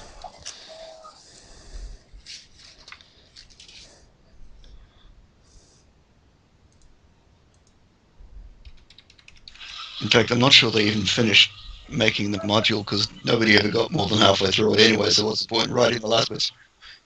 Yeah. Right. The last half of the book's in blank pages. Okay, so you lie amidst the rubble and ruins of these shield guardians. There's no amulets to be found anywhere. Looks like you're voting for a short rest, so go ahead and spend your hit dice that you want to spend. And then as soon as you do that, we'll move on. There's one door out of this room. You search for secret doors while people are resting. There's no secret doors anywhere or any other secret compartments out of this place.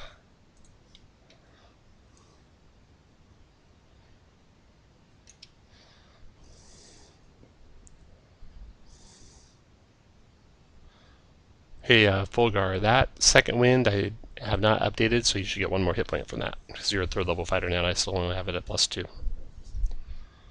Oh, okay, thank you. You bet. That's what I mean when I say check my work. Be amazed how many mistakes I make like that. No, but I would never would have caught that anyways.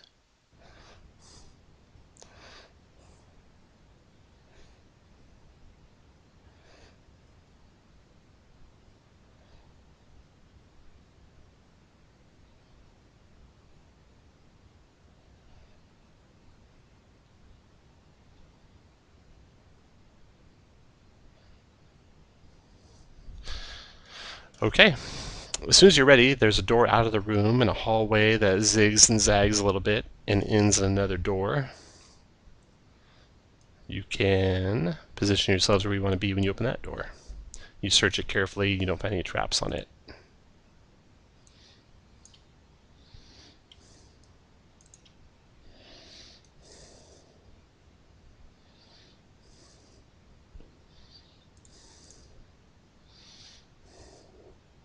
And then Tenno springs up the rear. He's getting a little annoying, Grail. All the questions he's asking you. Okay, when you open the door, Garn, you see a rather large room.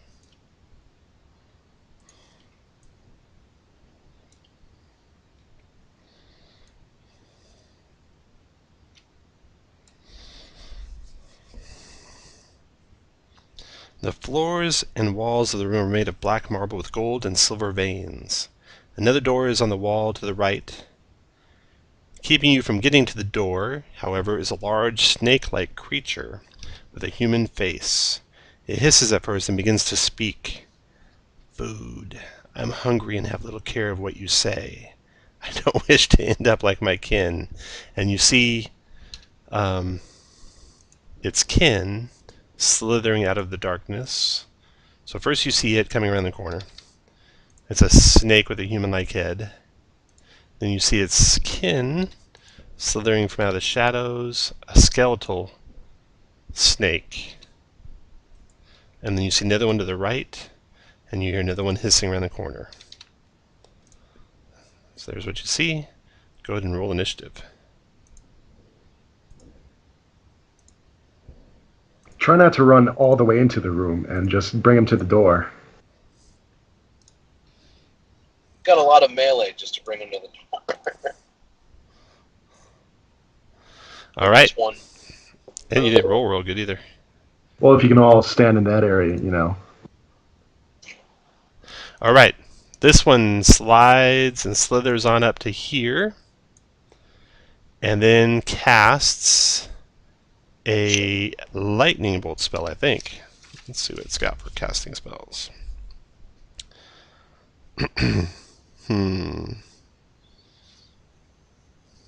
Yeah.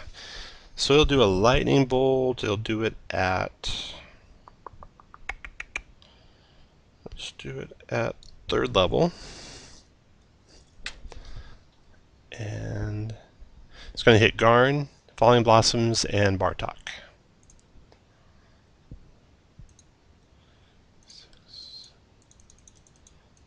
86. It's going to do 32 points of lightning damage. Spell save is a 14 dex save. 14 dex save, 32 lightning, 14 dex save, or half. Blossoms, did you want to roll that? Yes, sir. Yes, sir. Yes, sir. Okay, and you're all in the aura. So I think you all made it. Except for Blossoms. Yeah, I'm looking at that. That's No, where- 14. You made it 14. Because you're in Garn's aura. 14. Alright, so you all take half 32. Then it slithers on back to where it started from. It's done. Next Nega's turn. This one's all the way down here in the corner.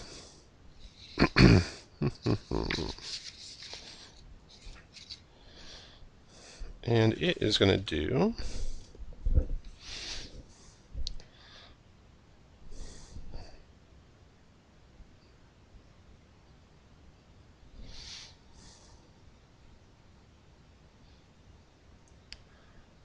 One, two, three.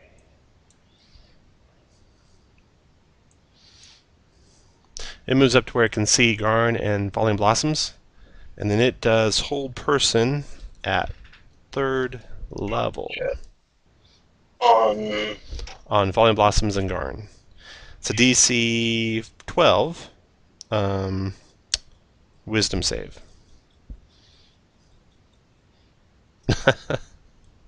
Nice job, Blossoms. You want to be indomitable?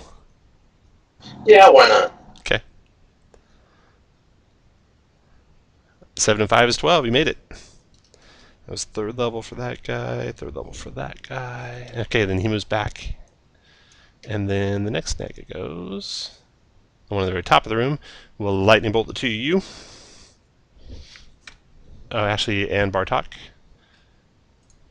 So, it's a 30 points of lightning damage. DC, this is actually only a 12 DC, not a 14 DC. 12 dex save for half. Negas are done. Fulgar, your turn.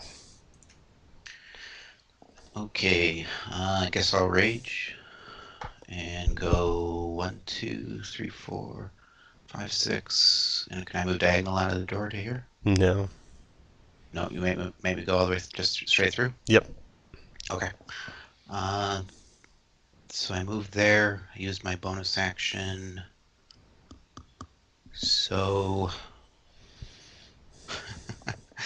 I'll use the Indomitable Stand from the Steinrun.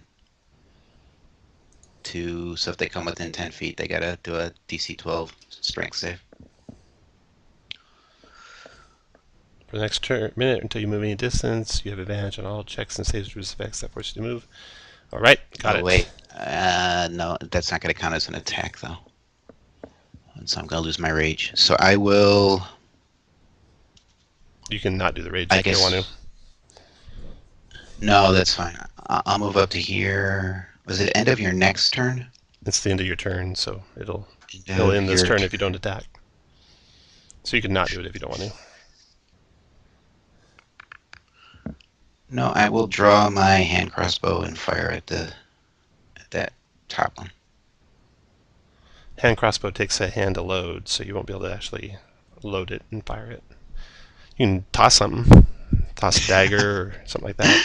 Sure, that's an improvised weapon. I'll toss. Oh no, yeah, that's good. I'll toss one of my daggers. Okay.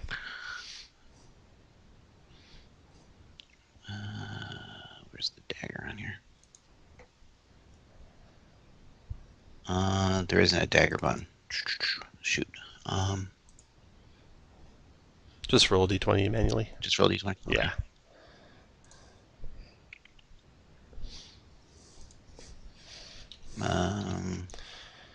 It'd be a 17 That is a hit.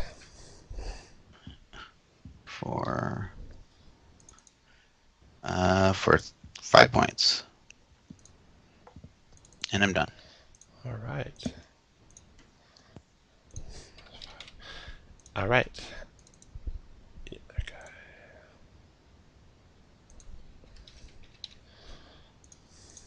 After you is Grail. Go ahead, Grail.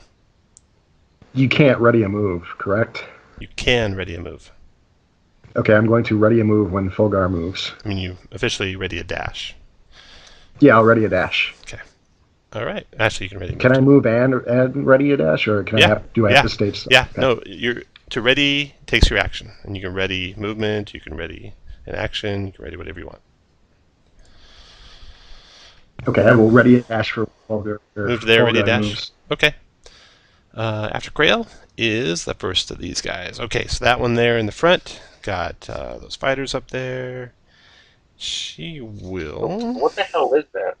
That's a Naga, except it's not bone covered. 1, 2, 3. Alright. She'll move up to here. Do a lightning bolt to get the first 4 of you at 3rd level. You want to count? No one can counter that there. So that is 23 points, or save to take 11. And then when she moves back to there, she's done. Garn, your turn. I use my reaction to take none. Okay. At last I can do something. So I move into the room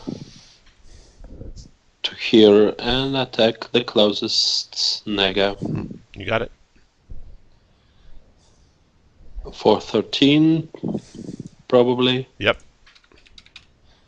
And will 17 hit, Does, yes. and for 12 as well. Okay, after Garn, the next Naga's going. This one here.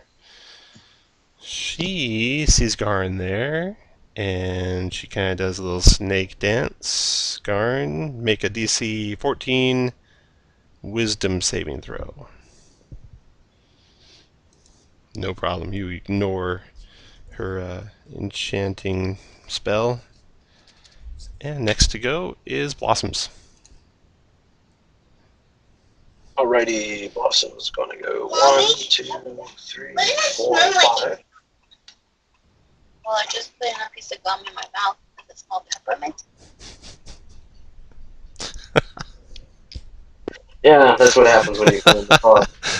Alright, let's do 15 for 27. It's a whole different conversation if Kirk is playing from his car.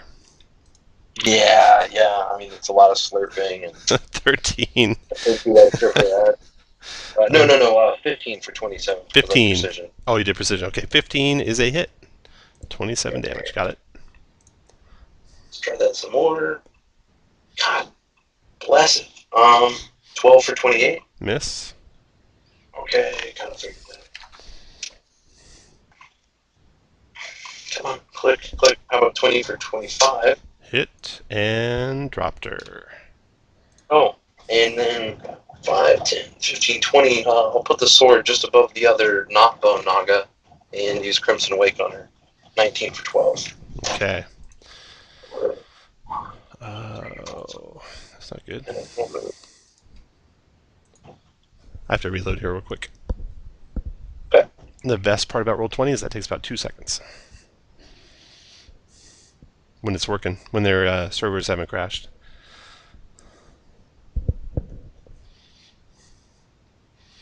I mean, unlike Fantasy Grounds, where like we'd all disconnect from the server and reconnect.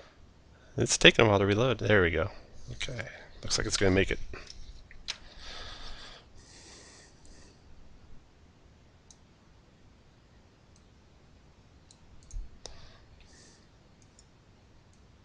There we go. And you did 12 damage. Got it. After Blossoms, Bartok. Okay, I'm gonna move to here. How far is that? Oh, yep. So,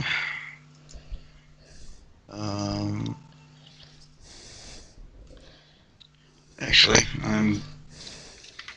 Where's it gone?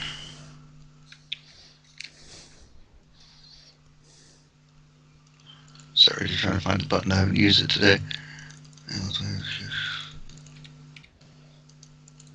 That one. Oh, That was lightning on arrow, the- nice. The one that was. Okay, that'll get on the one creatures at the within top. 10 feet of the target, so you get both of those guys at the top. And you Yeah. roll to hit, right? Yeah, make an attack roll on the guy on the top. 24 is a hit, so you do 7 lightning damage to him instead of your normal damage. Each creature in 10 feet of him will take 8 lightning, and they get a dex save for half, so that one down below, dex save. Made. That would have been so much better if I hadn't rolled 2 ones. Yeah, so it takes 4, and the guy to the north takes 7. Got it. After Bartok, Tenos. Krail, did you want to take your action yet? My ready was for Felgar to move. Oh, okay. Tenos goes, are we waiting? And he stays there, he's done. Okay. Next is Naga 1. This guy here. God, what he wouldn't do for a fireball right now. But they don't have fireballs. So, Well, if they all get into melee range of my party, I can fireball them for them. instead, goes there.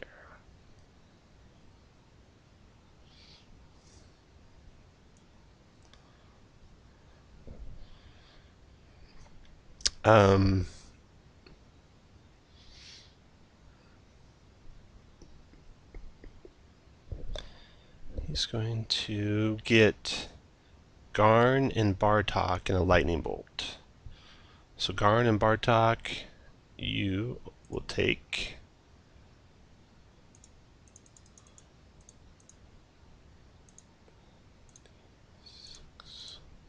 25 points of lightning damage, save for half. And that was that guy. That level. And then the other Naga is going to go ahead and get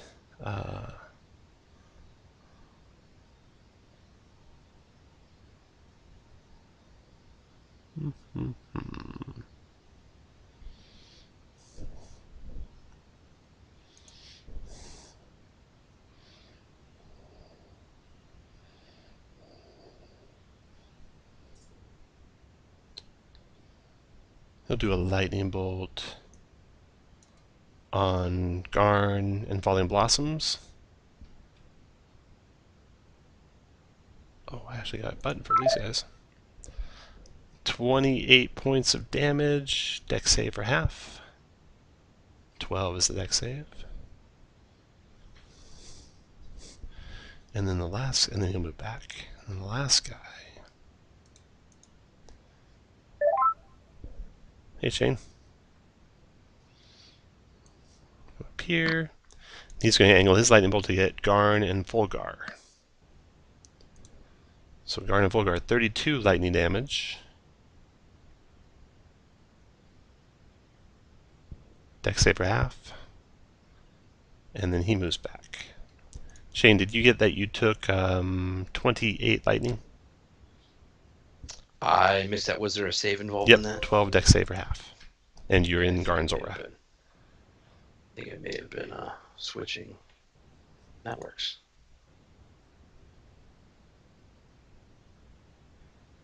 So you can do that when you get back connected. Fulgar, your turn. Okay. 1, 2, 3, 4, 5, 6, 7. I'll use my cunning action to move forward one more. Okay. And attack recklessly with my rapier. So 20 hit? Yep. For 11. Okay. Plus Plus sneak 13, attack. 24. And then I guess I will attack him again. Okay. 26 hit for 11. After Fulgar, Grail. Oh, Grail, your ready to action goes. You move. Now it's your turn. Yeah, I already moved. Okay. Oh, So the nice. 3 in the back. Nicely done. 4th level. Give me some damage. Oh, let me just make sure they can't counter that too. No. And can she? Nope, no counters coming. 4th level is 29 points of fire damage. Dex save 18 for half. They take full from fire. 1, 2, 3. 2 of them made it though. So 29, 20 is 14 for the top and bottom one. And 29 for the middle one. Got it. All right. After Krail, Garn. Okay, after having been hit with every lightning down there, I still rush forwards and attack the topmost Naga. Will 16 hit? Let me check. That's a bone naga. Can it stop it? That hit. For 24, it looks undead to me. It is undead, yes. So 24 total? 24. Dropped him. And for the next one, 14 probably miss. 14 does miss. All right. Okay, that's it.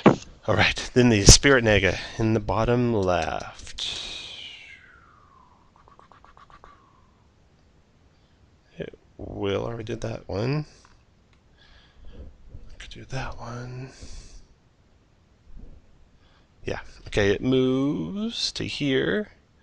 Does a lightning bolt to get Falling Blossoms and Bartok, and they'll do it at 4th level.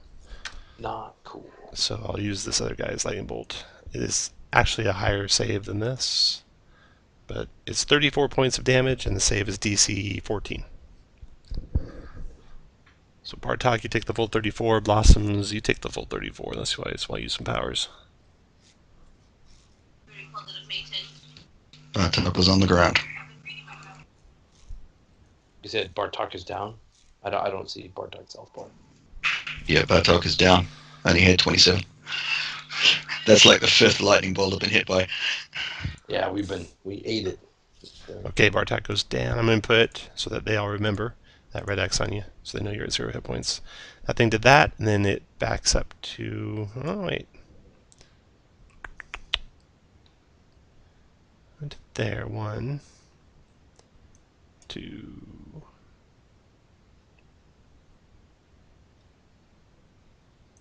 1, 2, and it goes all the way to there.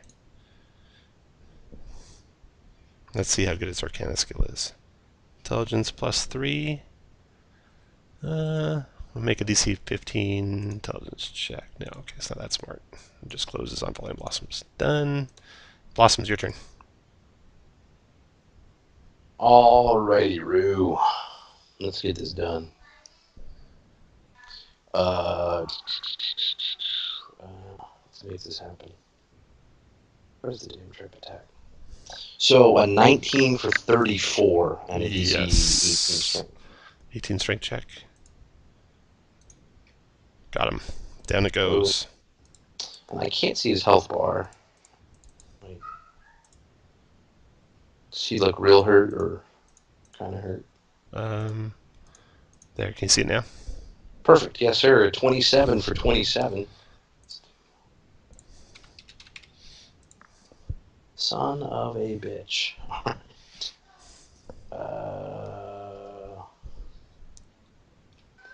So it comes up. Come on.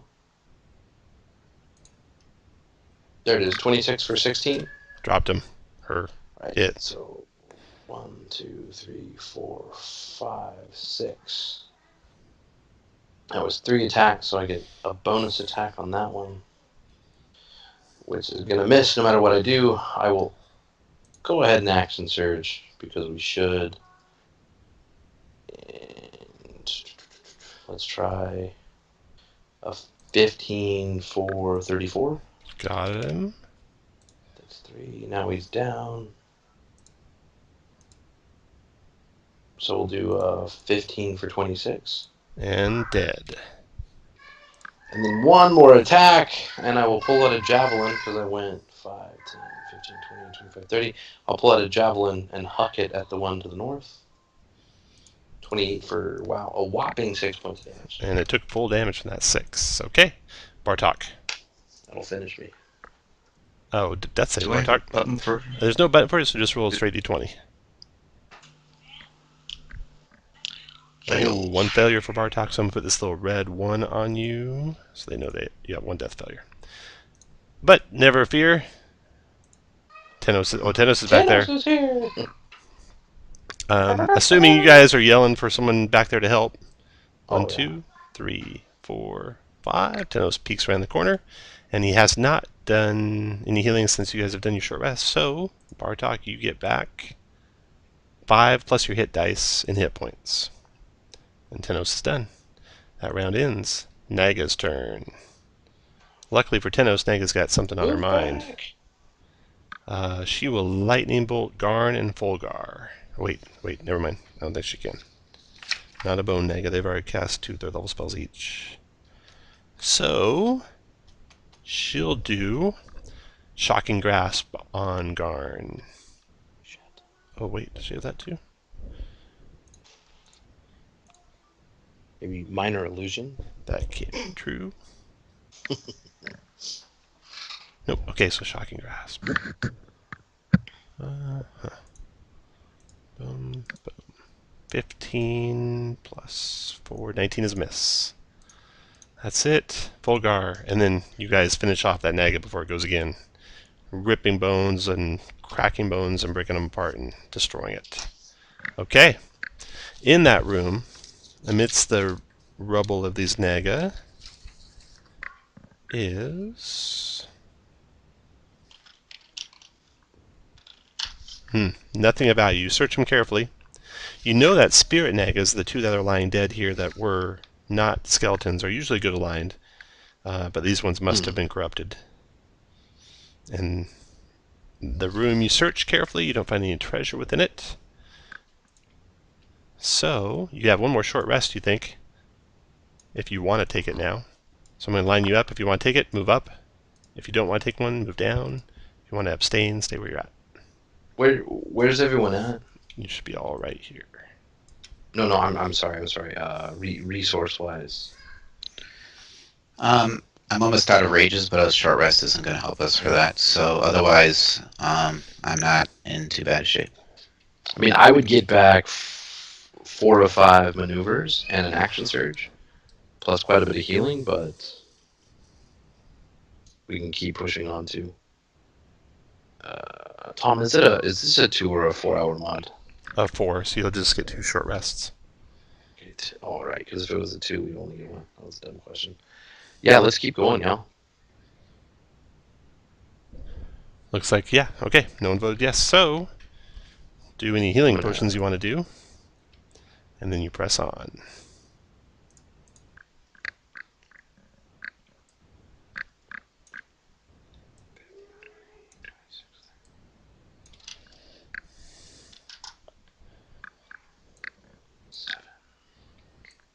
Oh, bought 10. Let's use them, right? That's why you buy them. Right. Man, adventuring with you is expensive, Tom. I know. I do my best. Appreciate it. All right. 10. Okay. You move forward into the next room. You search it carefully for traps and such. Before you open the door, nothing happens right away, so you don't need to set up. And you see a large room.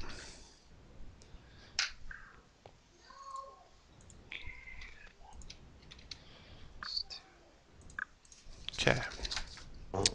The marble floor of this room bears grooves inlaid with gold, which form a 4x4 grid. Each square of the grid is further divided into 4 squares by intersecting grooves inlaid with silver. 1 square in each of the larger sections bears a rune etched in copper. So, let's see here. Where would that be? Just draw the box where the grid is set up.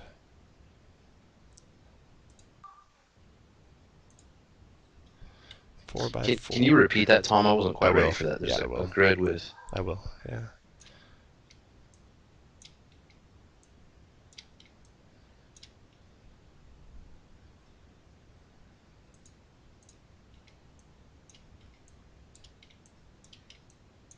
Okay, the light lines I'm drawing are silver. The dark lines are gold.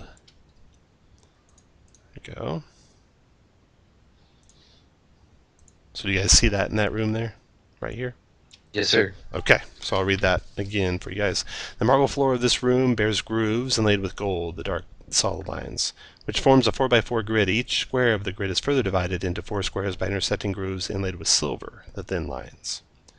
1 square in each of the larger sections bears a rune etched in copper. Let me see here. So the runes are giant runes, which you've seen. In fact, some of you bear magic items that have these runes on them. So, I don't know if you guys have access to, in the toolbar, there's like a black box, and if you hover over it, it blows out, and you can draw shape, or freehand, or have text. Do you guys have access to those? Yes, we do. Okay, I'm going to type in what you see in the ruins. You see an Ild ruin sitting there. You see a Stein ruin sitting there. Let's see, Ice ruin here. I'm going to move these to the centers. And then a Vind ruin there. So Ild, Stein, It's fire. Ice, and Vind. Ice. So you see, there's a cylindrical hole in the floor. The hole is, draw that. See if I can draw a circle.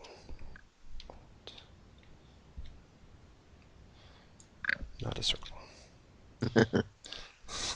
Also not It's a like circle. a circle. There's a button. There's a button that makes a circle. And Is it Alt? it might be Alt. No, I think it's Alt. Yeah, Alt. Okay. Well, assume that square with the bigger square around it. The center square is where the hole is. There's a cylindrical hole in the floor that has black marble discs in it. Each disc is plated in electrum along the edge with the runes etched upon it, colored in copper. It's like a stack of dinner plates at a buffet. So there's all these runes there. And the runes have, like the first one that you see on the top has the Stein rune on it. You can't see what's on the ones stacked up below it.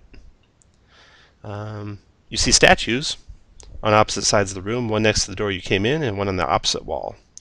Both statues are of a robed man with a long beard.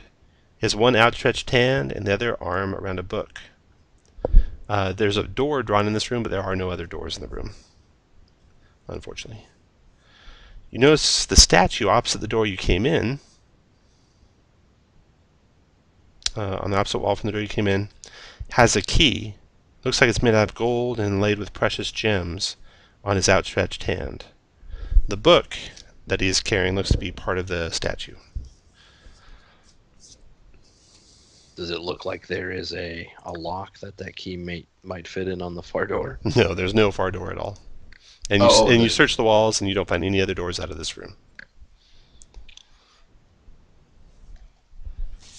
So you guys should be able to go to the drawing tool, go to the text, and if you want to type in anything, basically when you start taking those plates out, you find there are a total of 3 more Ild rune plates, 3 more Vind rune plates, 3 more Stein rune plates, and 3 more Ice rune plates. Yeah, that sounds like Sudoku. Get us notepad. I think you called it there, Fulgar. Yeah, it was lucky. So, And I think you can only move the words if you're the one who types them. Like, someone try and grab any of the words I just typed and see if you can move them. I don't believe we can. Don't believe you can. So you'll have to type your own words. So what you can designate one of you guys to type, like the old runes. I match my character's intelligence trying to do these things, so I'll do my best. But Let's all just do it on scratch Yeah, there you paper, go. and Then you can tell when me. we have an answer, then we can. You bet. That'll work.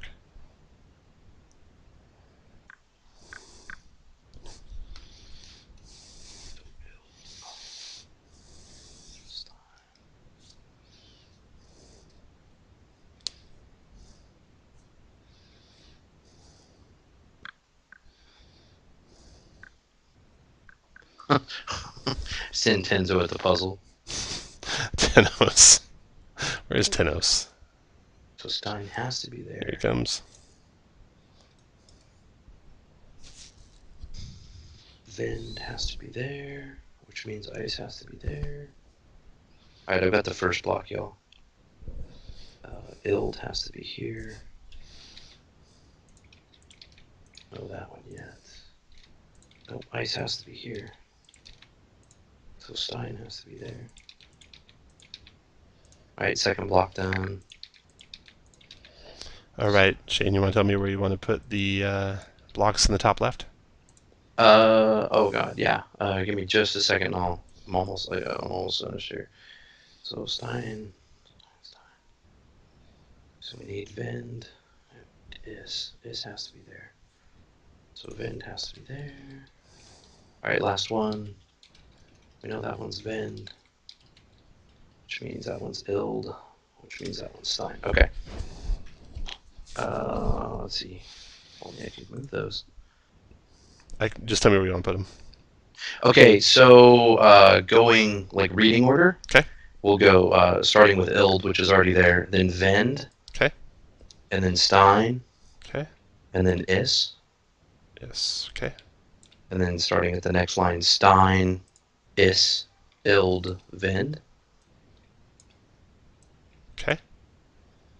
And then the next line will be Is, Stein, Vind, Ild. Okay.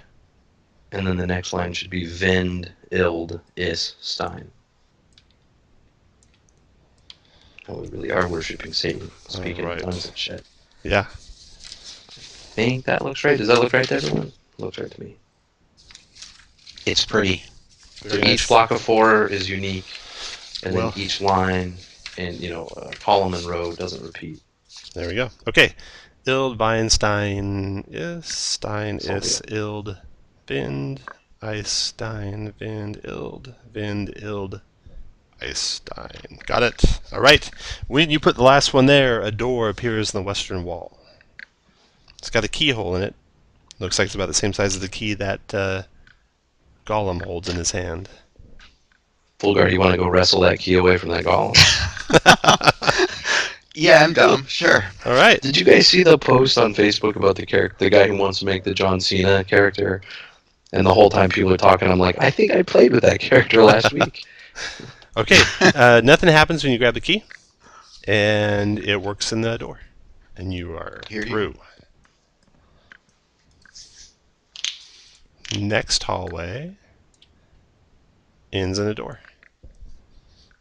Already. Okay, you search that one carefully. Need a perception check for anyone who's searching that door. Here, I guess. It did work diagonally. That's cool. All right, who's searching the doors? We got the 13, 18 perception from Blossoms, and a 15 from Fulgar. Okay, with an 18 perception, Blossoms, you hear, as you're searching the door and you listen to the door, you hear what sounds, you hear muffled voices on the other side.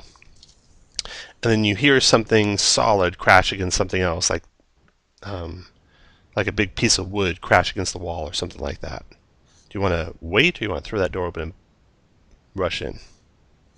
I'll tell Garn. I hear something crashing against the door.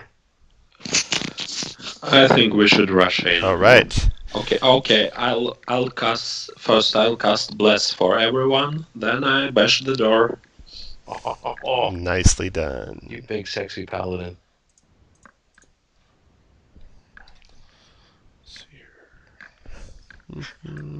Okay. What you see in the room is Something that can cast lightning bolt straight down the hallway. yep. Again. Over Perfect. and over again. You're supposed to say that after we see the room, not before. You see a really big room right there. It's brightly lit, and the voices are raised in anger, having like a heated discussion. And you see like there is furniture thrown about the room, broken against walls. They're like throwing chairs over, throwing tables over. I guess I should make it so you can see them. There we go. Basically, pirates just ransacking the room, and the far wall, one that looks like a wizard type. And he's looking through bookshelves and such. Yeah, I guess he should be next to a bookshelf. Looking through bookshelves and such, taking a book out, throwing it down to the ground, taking another book, throwing it down, and they look up as the door smashes open and Garn is standing there. And oops, there we go. Everyone roll initiative, please. Oh, they don't want to parlay? You can talk. You don't have to attack when your turn comes up. Of course we don't. Okay, the thief nearest the door rolled a 22 for his perception, so he heard you guys as you're casting your bless spell.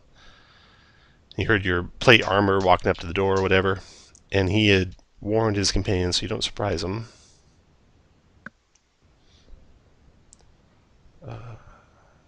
Missing one initiative.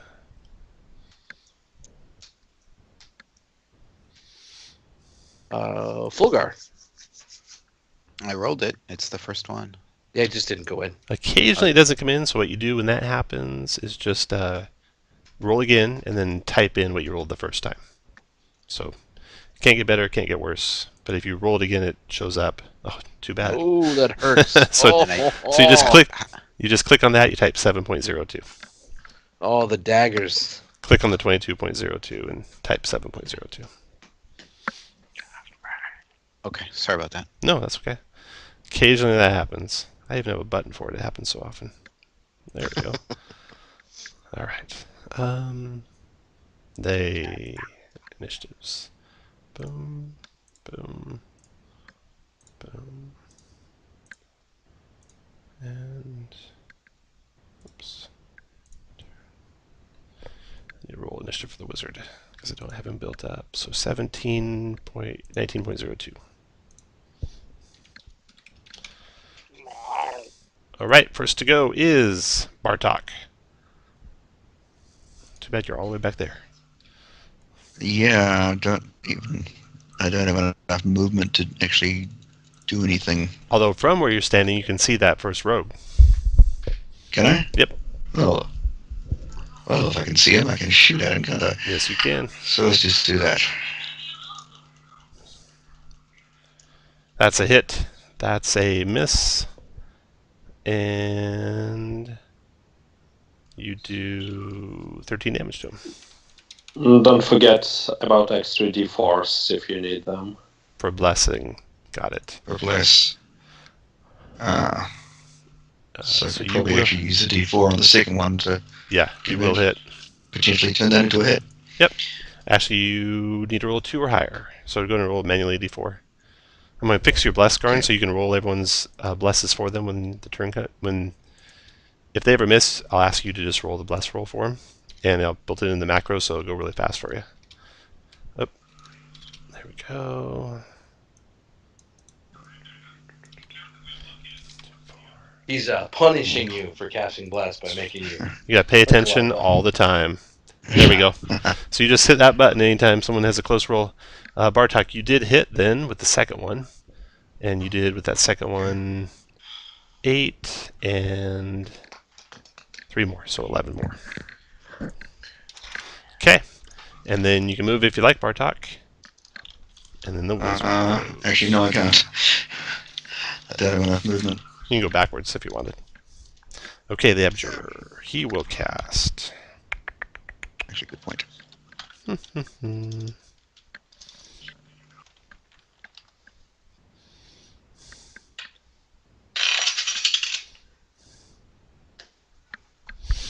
All right.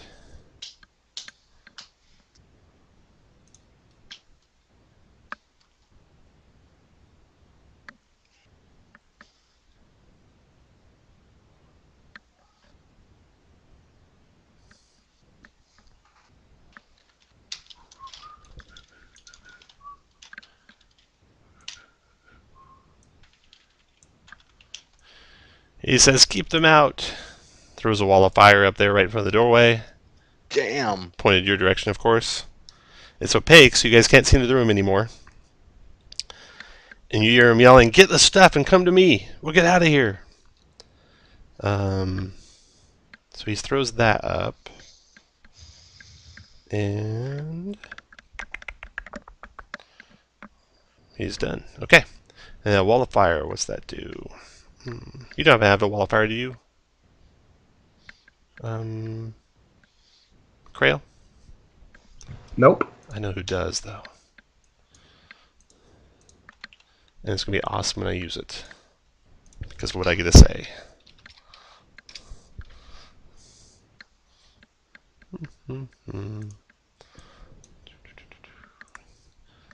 Wall of fire. Yes, he does. Okay, the save might be different. But you'll have to chew on this. Okay. Onslaught, opaque, when appear, 5d8 fire, 17 dex save for half. One side deals no save to each creature that ends its turn. In 5 feet or inside, you take 5d8 when you enter for the first time or end your turn in the wall. There's no save to that second 5d8. When opaque. Okay, so the only person affected is Garn. Garn, you take 14 fire damage, 17 dex save for half.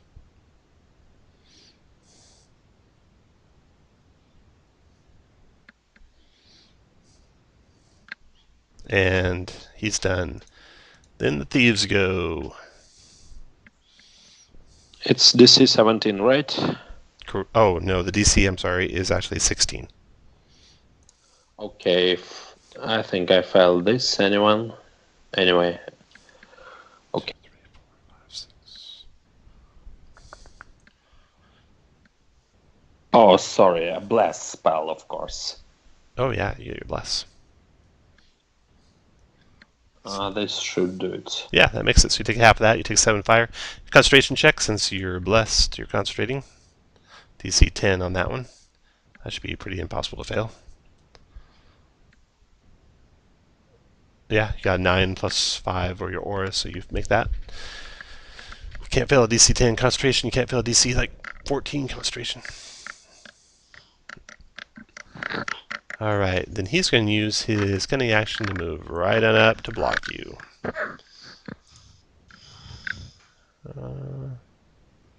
That's odd. He'll let you come through. He'll move to there ready in action. Garn, go ahead. Okay. So I'll cast Dispel Magic at 4th level Nicely to get rid of the done. wall. Well done. You can have inspiration. No one ever casts Dispel Magic. Hardly ever comes up. And I can't do much except that. I'll be moving into the room. Okay, and the that's rogue it. attacks you with a short sword. 23 to hit for 10 piercing. He was ready. Yes, it will hit. and then take the rest of your turn. So he took reaction, so I'll be moving into the room further. And that's it so After far. Garn is Thief down here. He will move up next to you and attack. Short sword crit for 12 piercing. Oh! Miss. I'm an adamantine. Oh, nice. So you only take 8. Six You only take damage. 6. He's done. Next thief goes. He collapses on you. Does his short sword. Misses short sword. Misses short sword. Crits, but it's regular hits for 5 plus his sneak attack. This is where that adamantine really comes in handy. It's a 15 total. 3. He's disengaging to there. Next thief comes to here. Short sword, short sword, short sword. Wow. Crit again. 3 times adamantine armor saved you. For 7 plus his sneak attack of 19, so 26 points of damage with that one. 6, and he disengages there. Thieves are done. Fulgar, your turn. All right. 1, 2, 3, 4, 5, 6.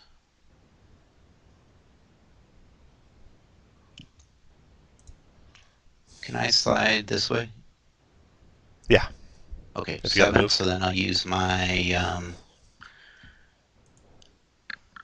bonus action to dash.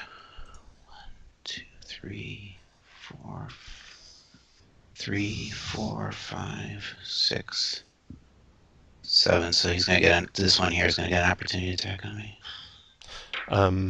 So the one by Garn does. The one in the middle, very. Should I redo the move so you can see? Yeah. Okay, sorry. Were about you disengaging during that time or something? that. No. So the one Okay. up there, but then also says 1, 2, 3, 4, 5, 6, 7 to Okay. there. So So- both do. I don't get a okay. I don't get a C when you're moving. You have to release them Oh, every square. I'm sorry. That's okay. Yep. Okay, There so we go. 2. Here they come. First short sword. 26 for 5. Second short sword. 16 misses. And after Volgar, Grail. That's not done. That's you're not only my done. moves. The second one might actually hit. Sorry.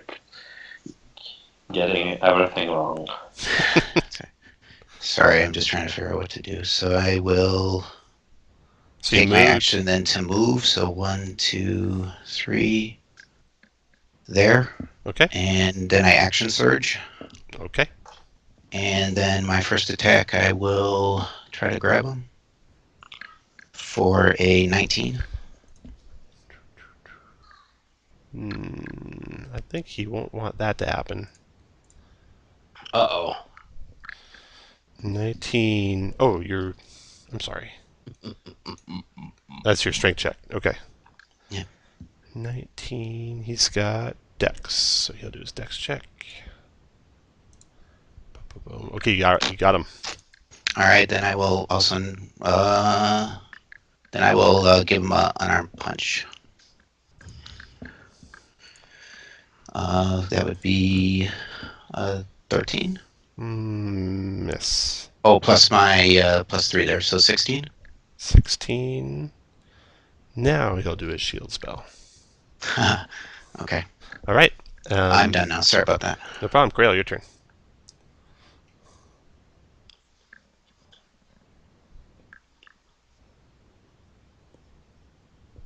Bonus action hex on the rogue right in front of me.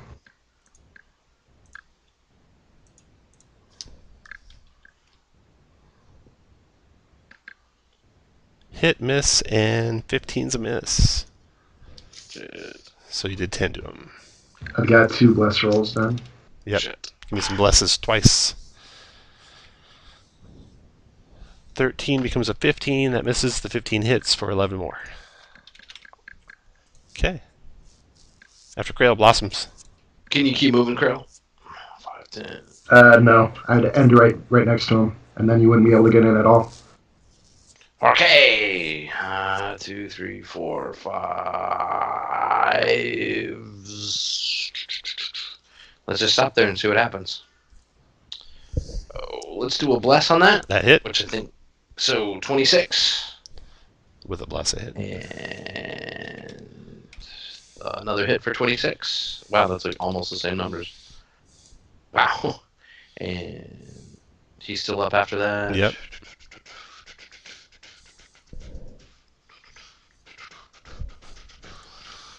I got 28.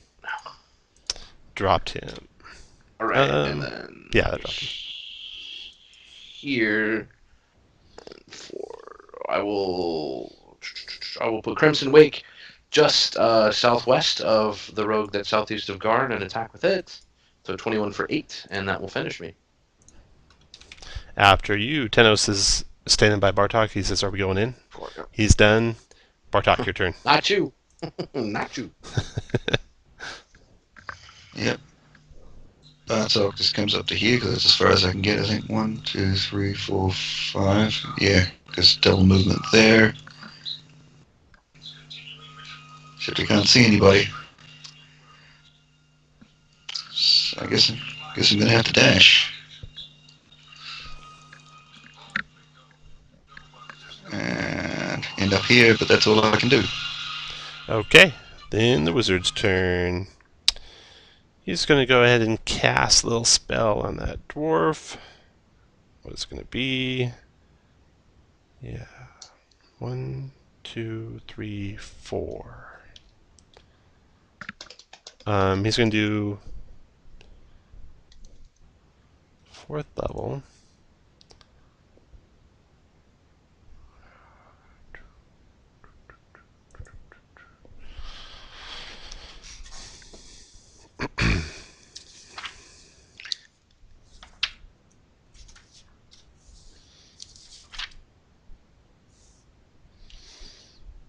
Mm-hmm. 60 He's feet. so frightened that he just decides to do nothing. 3, 4, 5, 6. That's not good at all.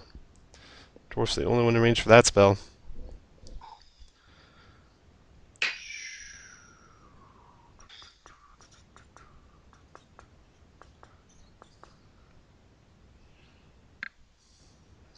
Not good at all. So he'll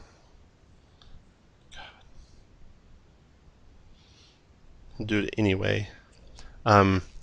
Wizard there casts Banishment on the dwarf. Damn! DC 16, Charisma save, dwarf. Go and roll that bless for us, Garn. I feel this is going to go well. Yeah, your one Charisma save doesn't cut it. But that doesn't mean he's not grappled anymore. He was just left behind.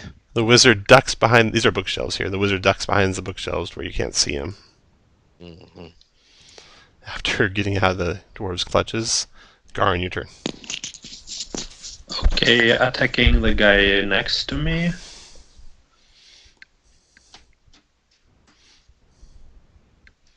With a bless. You that hit. is Yes, you hit. at 17. Adding some smites.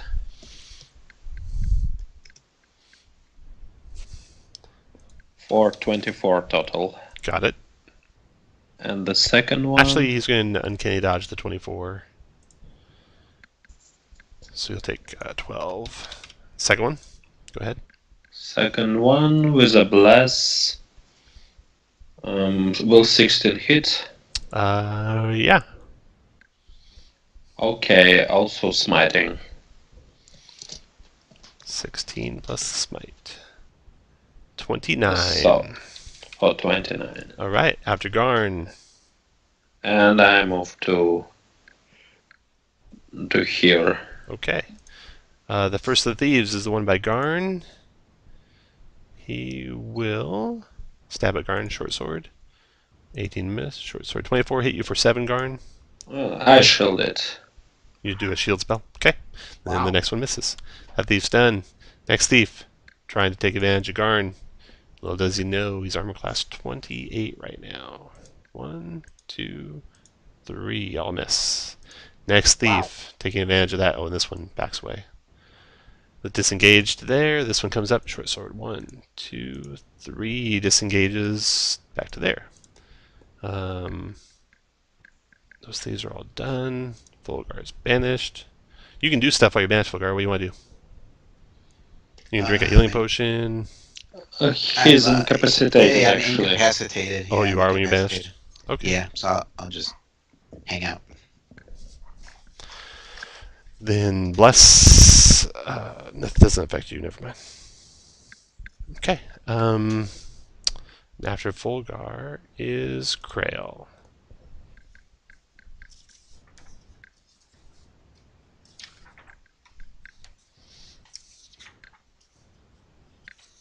You might be muted if you're talking. Going to move and then bonus action Misty Step.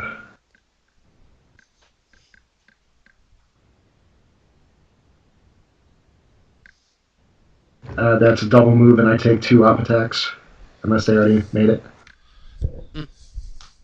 Why was Fulgar incapacitated? Part of the banish spell. Yeah, part of the banishment spell. It leaves you in an incapacitated state. Oh, got it. Okay. Next after Krail, 2 provoking attacks. Krail? Yep, from the bottom 2. All right. If he missed a step after moving, then just 1 from the top guy. No, I Misty Stepped after. Okay, here we go. Oh, I see. Short sword. 10's a miss. Short sword 22 is a hit, and sneak attack for 23 damage. Okay. Anything else, Krail? Oh, you can see the wizard when you get there. He is just right here. I'm just going to point at him menacingly, because that's all I can do. All right, after Krail is Blossoms.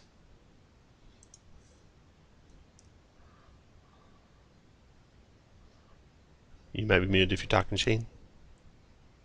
And one sec, but so the 2 thieves that are parallel took op attacks on Creel, correct? Correct. 5, 10, 15, 20, 20. The other one took an uncanny dodge, so they are all used up for reactions. Fuck it. 2, 4, and we will.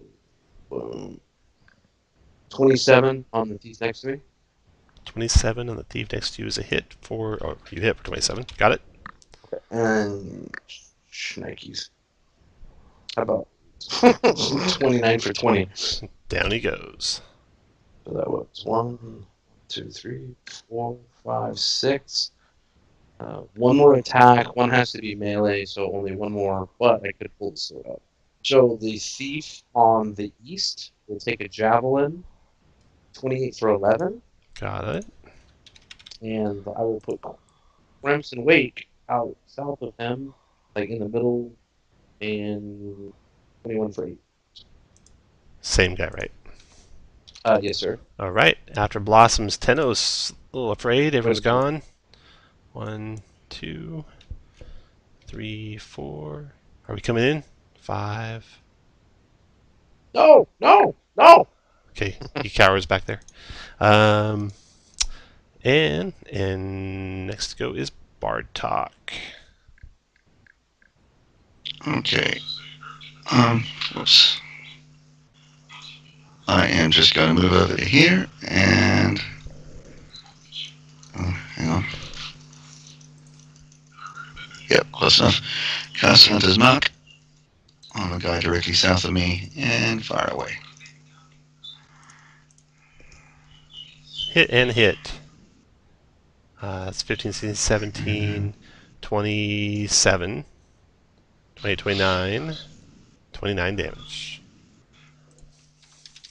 Okay. And it's my turn. All right, the wizard's turn. He doesn't like how this is going. 1, 2, 3, 4, 5, 6.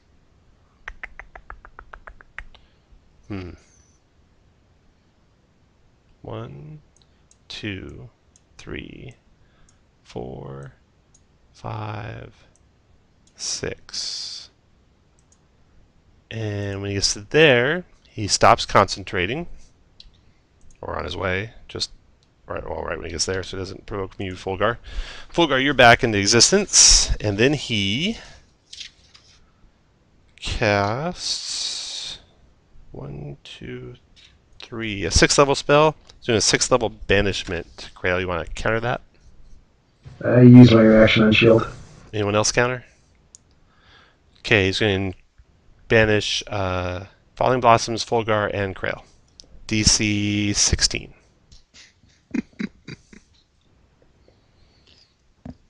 Wisdom. Or no, Charisma. DC 16 Charisma.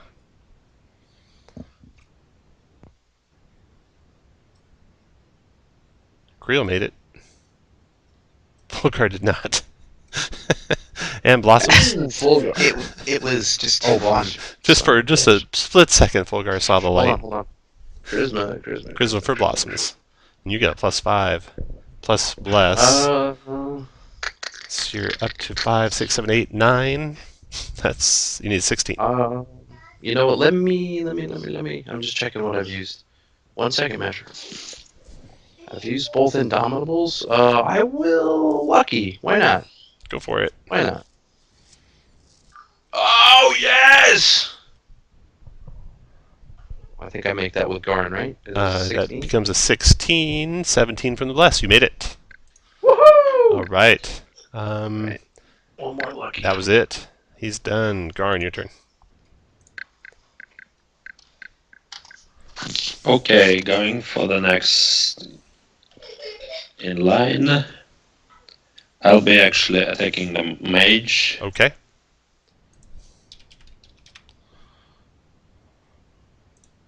Smiting.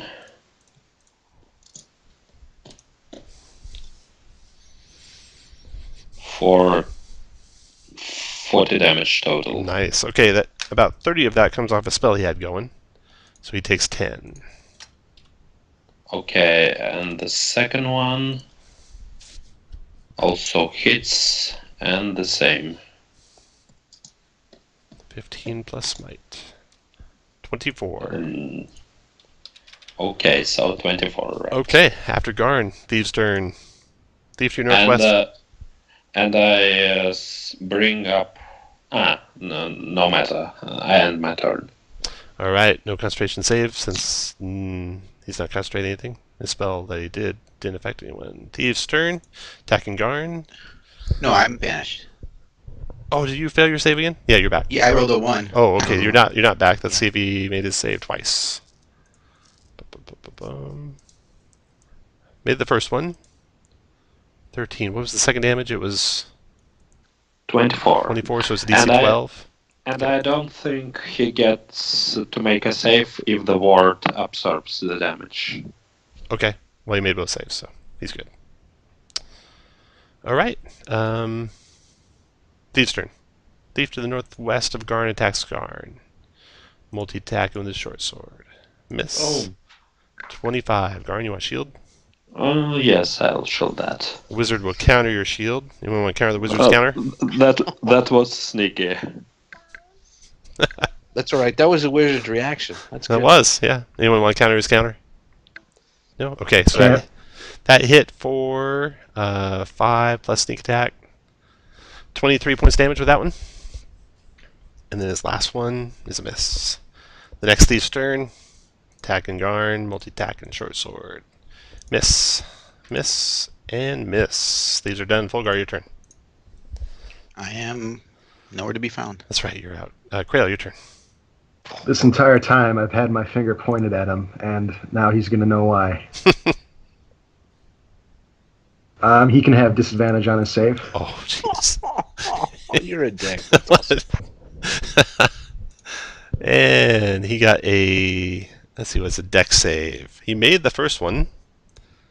14, 15, 16. He takes 79 force damage and is disintegrated. Nicely Yeah, done. res from that. Hopefully he wasn't carrying the book. Yeah. No, all his equipment and stuff. Some of it is damaged, but there's lots of books here, so they had not found it yet. Krail's done, or you can move if you want, Krail. Blossom. Bonus action, I'll move Hex to the one that's 100 marked. Okay. Your turn, Blossoms. All right, Blossoms. And I suppose Fulgur is back. Oh, yeah. Yes. Yes. She sighs deeply, a little bored with Grail here. And the thief to the east. We'll do 16 for 24. 16 on the road to your what? East. East. Okay. That is a hit for 24. Got it? No, let's do a little more. I should have tripped his ass to begin with. 36 drops him. And then the one to the west. And let me put some sauce on that. 36? So, 36, yeah. Got And it. a DC 18 strength. DC 18 strength. Oh, he will uncanny dodge that 36. So, right back. 36, 19. No, 18. And then strength check. Down he goes, prone. And then 23 for 27. 27. All right, Tenos is kind of just. Is it safe? Bartok. And no, and I'm gonna move. Oh yeah, I guess it doesn't matter. I'll move away from him. Go ahead, Bartok. Finish him. Sorry, Bartok. That was dumb. That's okay. I got the movement. I'm just going to come down here, drop the bow.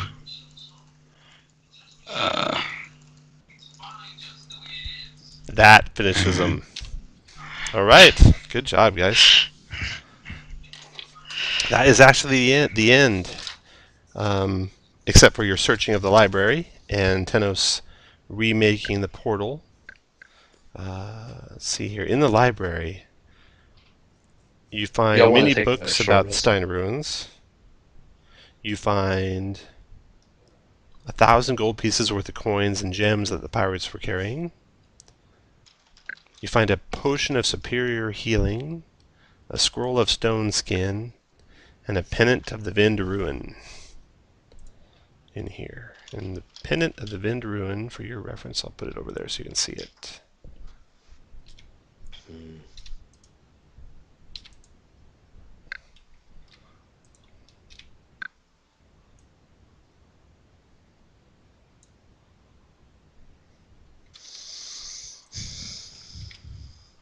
There's the pennant of the Vind Ruin. Okay. So you gather up the stuff, and Tenos starts the ritual again to remake the portal. As Tenos says the final words of the ritual, a portal appears on the wall next to the altar of Ogma. On the other side, you see a forest. A few seconds later, you see the face of Ulcaster telling you to hurry through.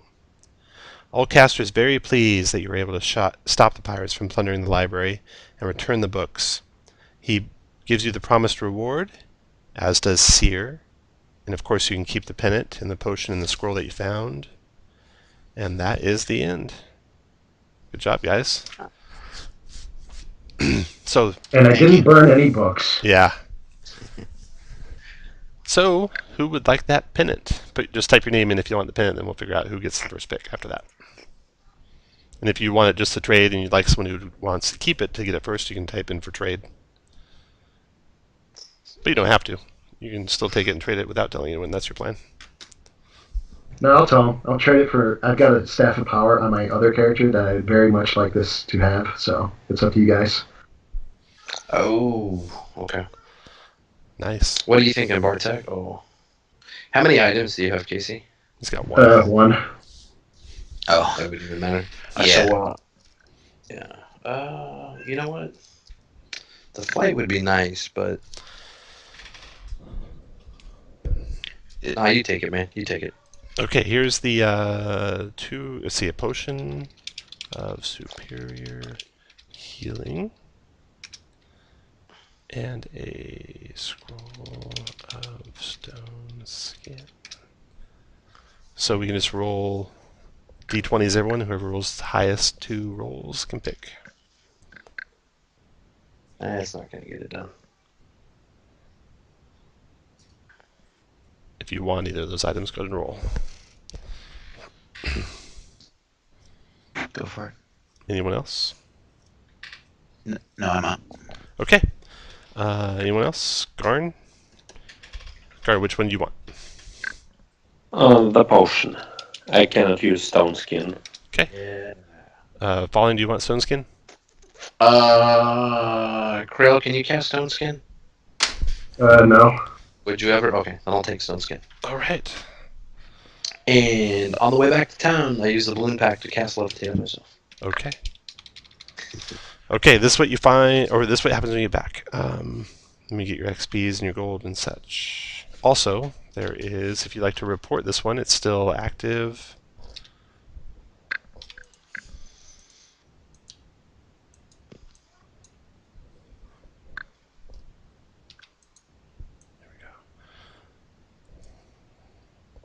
I wonder if that works. I've not tried that yet.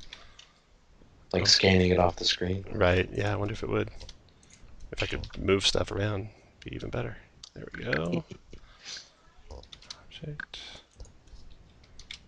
There we go. That's the results code for this one. It says January to February, but it should be current. Because it just came out. Yeah, since. Alright, let me add up your XP. So you fought an Alhoon. That was 5,900. Fought 2 Abjurers. That's 5,000 each. That's 10,000. Fought an Intellect Devourer. That was 450. Fought a Mind Witness. That was 1,800. That was that Beholder thing. Master Thieves. There's 4 here. Well, it opens up a link, but it doesn't have this this Doesn't? adventure in it. Yeah, it only has December's adventures. Looks like it hadn't been updated. There's 4 in this room, and there was 2 in that room. Mage, okay. So that's 6 of those. Maybe we should have gone back and fought whatever those golem things were in that. Oh, you get XPs for him. You overcame him. Oh, Swashbucklers. There was 4, 5 there. Yeah. Tenos wasn't thinking about that when he was hanging out back in the room with those 2 statues. Bone Negas, you got 3 Bone Negas, 1,100 each. was that at +1, Tom? Yeah, that was all +1. Was that at strong or very strong? That was strong. Strong, okay. Shield Guardians, 2,900 times 4. Stone Golems, 5,900 times 2. Okay, divided by 5 of you. Plus, got the ritual done. Closed the fissure. And completed the puzzle room. That was close. 14,990 XPs. That's 10 away from max. 14,990 XPs. We were wrong. Go away. Okay. Treasure. It's 540.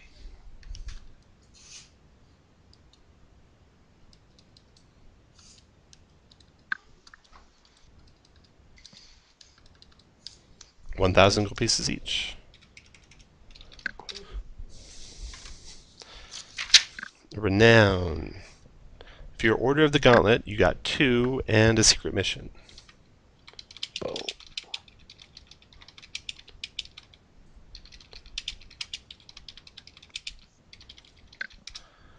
And everyone else got 1 renown. And then 10 downtime. And my number. There we go. Okay, I think that's it. Thanks for playing, gentlemen. Thank you so much, Thank Tom. you. Yeah, thanks very much. Thanks a lot and for Thank you running. very much. You bet. And I have posted the game, the next game I'm running, which is next Friday, which is Parnast Under Siege. Yeah, I played that one. Otherwise, I would have loved to jump in. And then the next one I run will be it'll be the 17th level one. Yeah, That's in which like I don't 3 have a weeks. tier 4, so yeah. How far away from tier 4 are you? 14's my highest. Fulgar's my only tier 3 and my highest, so I'm pretty far. Yeah, this one definitely felt easier than Durlax. Yeah. Yeah, Durlags was amazingly hard compared to this. I think it definitely could have had more higher level opponents. It seemed like it was, not only that, but says it's optimized for 14th level characters. I'd say it's closer to 11th level characters, maybe. Yeah, some of it's. And you guys are, but by the time you're this level, most characters are really good. It's hard not to have a really good, tier 3 character. Yeah, you have to like try. They all have a whole lot of powers that are really good. Especially when you're running with paladins and you never fail a save, that's pretty nice to have that too. Well, I'd like to ask you to qualify the never fail a save statement. That's Fulgar. Oh man! All right, guys, I have to get up early tomorrow, so I'll let you go. All right, Thank you. Good luck with your plane testing, Tom. You bet. See everyone later. Yeah, thanks very much. Good night. Thank you. Night. Thanks.